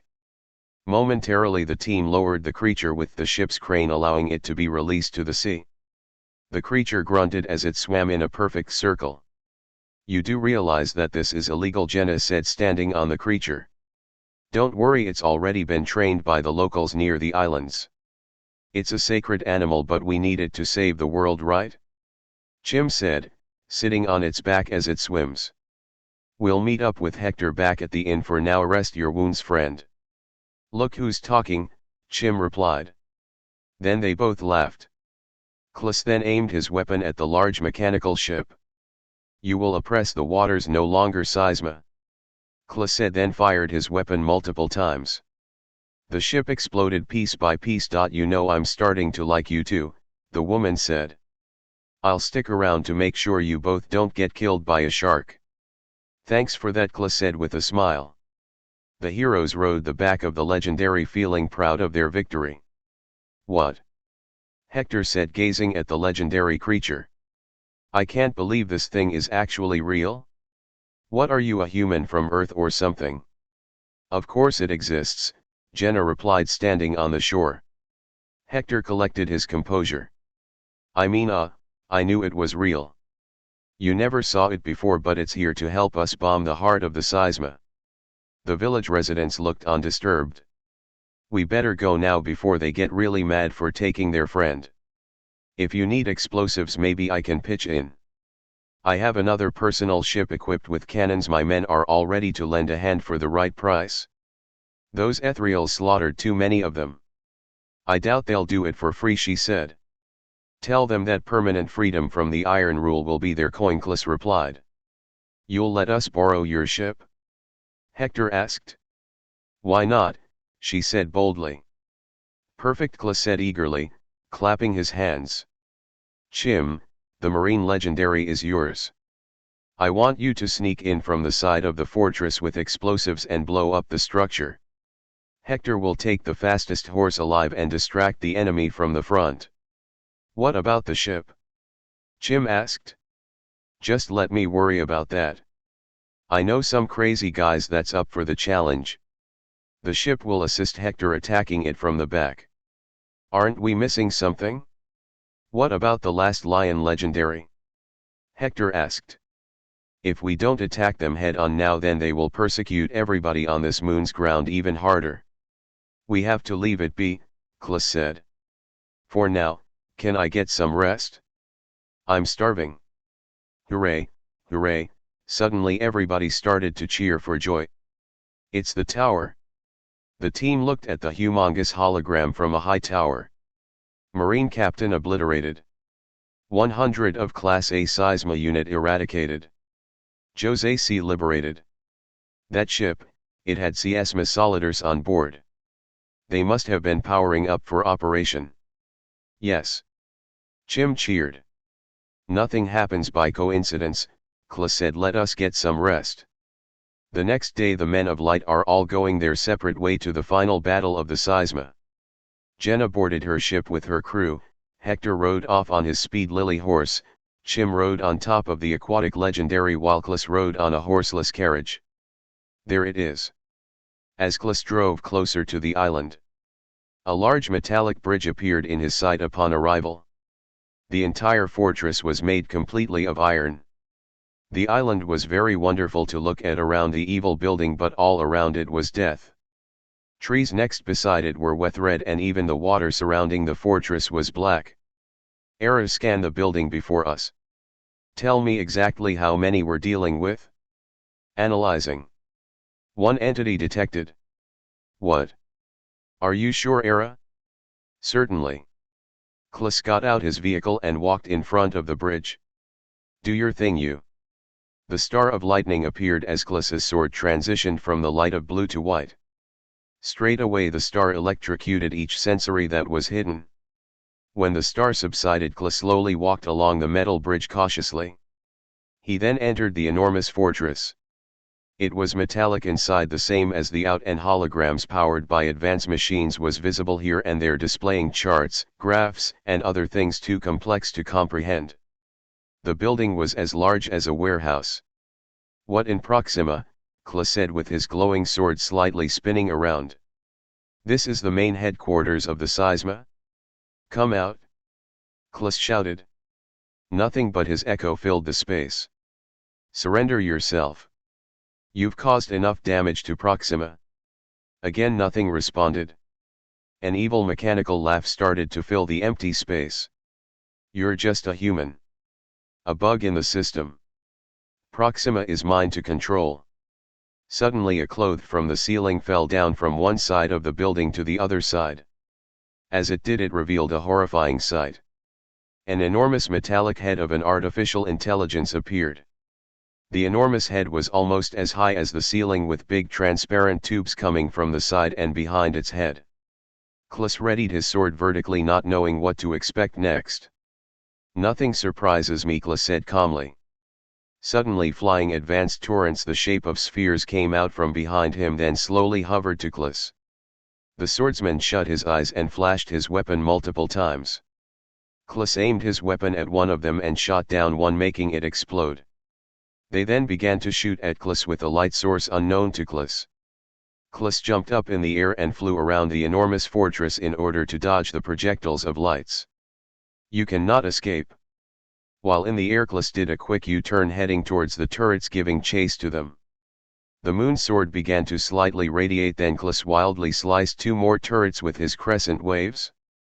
The remaining turrets wasted no time firing upon him while he further moved towards the entrance, hovering behind a machine. Straight away explosions were heard while Klus hid for cover. Unknown object. The head full of tubes. Then Klus poked his head from his position, noticing the star of lightning shooting its electricity, but one of the turrets shot the star, blowing it to nothingness. No! Klus shouted, looking at the last hovering torrent. Klus flew towards it speedingly as the auto barrier protected him and hacked the turret in two. Now for you, Klis said, pointing his sword at the huge face. Suddenly the big head closed his eyes and astonishing bodies of fully developed seisma unit came flowing out of every tube from its head. Klis looked disgusted and shocked.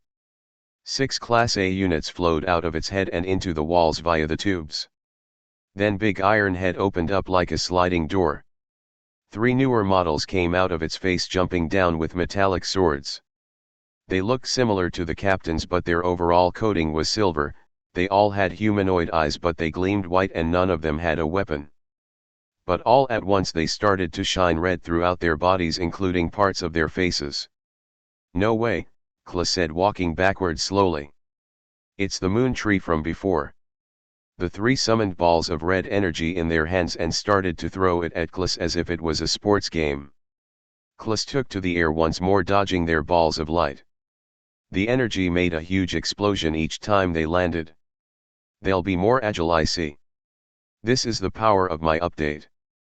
I am unmatched. Really? Klis dived down and positioned his sword horizontally once more. One of the seisma got in front of the other 2 and threw his energy as hard as it could. Turn weakness into strength, Klis muttered. He then swung the sword directly at the blast, making it hit the original seisma's face. Klis then noticed his sword was a tad taller. The 3 continued to throw their energy, but Klis jumped out of the way. While in the air, Klis flashed the units again. Wait a minute, if the ray gun can absorb energy, then perhaps? Too slow. The moon tree enhanced seisma came from behind and hit him with a blast of energy, but once again his shield protected him. Keep up the attack, the big face commanded. The 3 continued to throw energy at Klis from outside of the shield. Danger. Shield energy depleting. Error, can you absorb their artificial energy? Plausible. The shield broke as Klis stood there defenseless. One seisma unit threw another ball at Klis, making him slam to a pillar roughly. He gets up with torn clothes and his right arm paralyzed with blood. You're beaten and you have no use of your right arm. Kill him now, said the face. The 3 closed into his location. Era. Klis gripped the sword with his left hand as the sword's light changed to orange. As Klis readied his hopeless swing, miraculously the sword extended, and at once he swung the sword, cutting the 3 in half with one swing. Then the extended light faded away. But how? The seisma questioned. Klis turned to it with his bloodied arm. It's called faith, Klis said. Faith. A human's error, it replied. Suddenly a cage of light appeared from the ground. Did you really think that it would be that easy? I am the original seisma. He then opened his mouth and shot a beam at Klis, breaking his left arm and left leg. Klis falls to the ground with blood flooding his garments. The blood eventually made a way to the sword. An iron cage captured Klis from beneath the ground. You are not in my calculations, the original seisma said. Suddenly explosions were heard going off in every direction outside, and an alarm filled the room of the facility. The huge head opened its head as many seisma units charged out to intercept the intrusion. As they marched around Klis's body, Klis started to shut his eyes, waiting to die. These explosions, they're not enough to kill him. He's much too powerful. You are strong, son. A voice recording of his father played from within the sword. Suddenly the sword glowed gold as fire started to emerge from the walls. Miraculously the sword glowed gold and Klis's whole body started to glow gold. This warmth. The wounds from the seismas started to heal and he stood up again, filled with a golden light. Extra energy power installed. Error stated. Not in my calculations, how? This light, it's healing my body, but my bones from my fingers are dislocated, Klis said, barely gripping the sword with missing fingers. Analyzing, Error said. Another star appeared just like the star Proxima revolves around but miniature. It then transformed into 2 swords made of the same light. Extra pair of hands, Klis commented. Then the swords of light cut through the metal cage. Klis walked slowly to the original seisma. No, no, this cannot happen. Go forth, Klis commanded. The star shot up through the ceiling. The sword started to pulsate while golden. My father must have installed a energy increase if the blade sensed I was having trouble, Klis said in his mind. The huge face started to open its mouth to attack him. Now. A ray of light came mightily down from the top of its head, making the Seisma shout in pain. The ray of light started to expand little by little as fire and explosions started within. This is the ultimate attack, Klis said with a smirk. Fire came closer to Klis with no way of escaping. The ceiling caved in more and more, making it more dangerous to fly. I guess this really was a suicidal mission, Klis said. A glowing lion appeared within the midst of the flames. Am I seeing things? Klis asked in his mind. Klis followed behind the lion, and when he did, the fire would subside, leaving a trail of safety. Klis!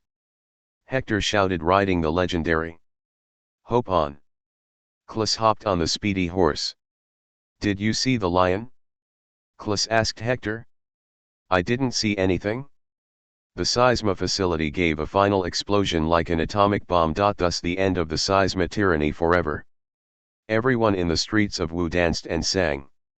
The people celebrated with music and eating. The Seisma obliterated, all nations safe. Read all about it, a young man said, running around in the streets. Klis is wearing a all-white tunic, staring out at the window at the high tower burned by fire. Cheers, Chim said out loud at a restaurant. Klis. Come join us. In a minute, you crazy womanizer. Klis responded. There's something still bothering me. That elf man still haunt my thoughts. What in the world is he? Come on, Klis, you're not getting any younger. All right already. Klis responded by walking to the table of Hector, Chim, and Jenna. Later, Klis is in his hometown Myra reading a newspaper while lying on his back on his bed. With the headlines, Heroes of Light tracked down and dismantled all remaining Seisma in the world. It's time we settle things. The same villainous voice appeared from his cousness. It's you again. Klis runs to his desk and puts on a unique eyewear. Well done, you can see me. Where are you? I'm right behind you.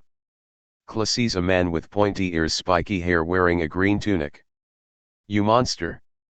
Klis shouted as he charged the ethereal. The elf materialized a sword from his hand and blocked Klis' attack.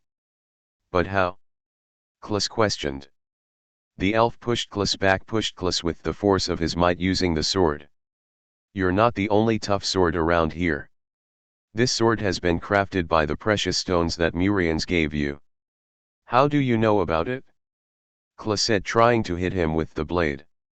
He, I guessed. The man said. This angered him as his sword turned orange. He sliced the ethereal with his famous crescent slash, pushing him through Klis's brick wall. The elf then tried to run away. Klis gave chase to the ethereal in the streets, then the creature stopped running when Klis reached him. Klis in his anger tried to slash him wildly while innocent bystander looked confused. The ethereal pointed his finger at Klis and shot him through his ribcage. Where did that light come from? One man asked. And demon, I mean ethereal, run, said a lady. Same difference, another man replied, running away with her. You killed my father, Klis said, standing up from the hole in his chest. How did it shoot so quickly? Era didn't even detect it, Klis questioned. Why you? Klis' sword glowed gold and his wound began to heal. That's it right there, the elf said. That's the power I want. Only you had the inner strength to bring it out. No other person in the entire world of Proxima was capable but you. What do you mean? The man ignored his questions. Die! Klis shouted and cut his head off. The onlookers looked confused, then they screamed because they saw the ethereal for what it really was. It's over, Klis said, taking off his high-tech glasses. It's not over. A more deep-toned voice appeared in the air. What now? Klis questioned, looking around. At once a portal manifested in front of Klis by the town's fountain. And a large spiritual demon with red glowing eyes emerged from the portal's entrance. It's you, the one from the vision. Don't recognize me now? The 12-feet evil creature engulfed with dark red light with a body like an ape with two silver horns punched Klis, knocking him to the ground, The creature with then snapped the sword from him and flew in the air. Where is he going with Era? Klis said, giving chase in flight. The dark forest. Klis confirmed. The creature laid it in front of the moon tree as Klis descended in front of him. Give it back, monster. This is where it all began.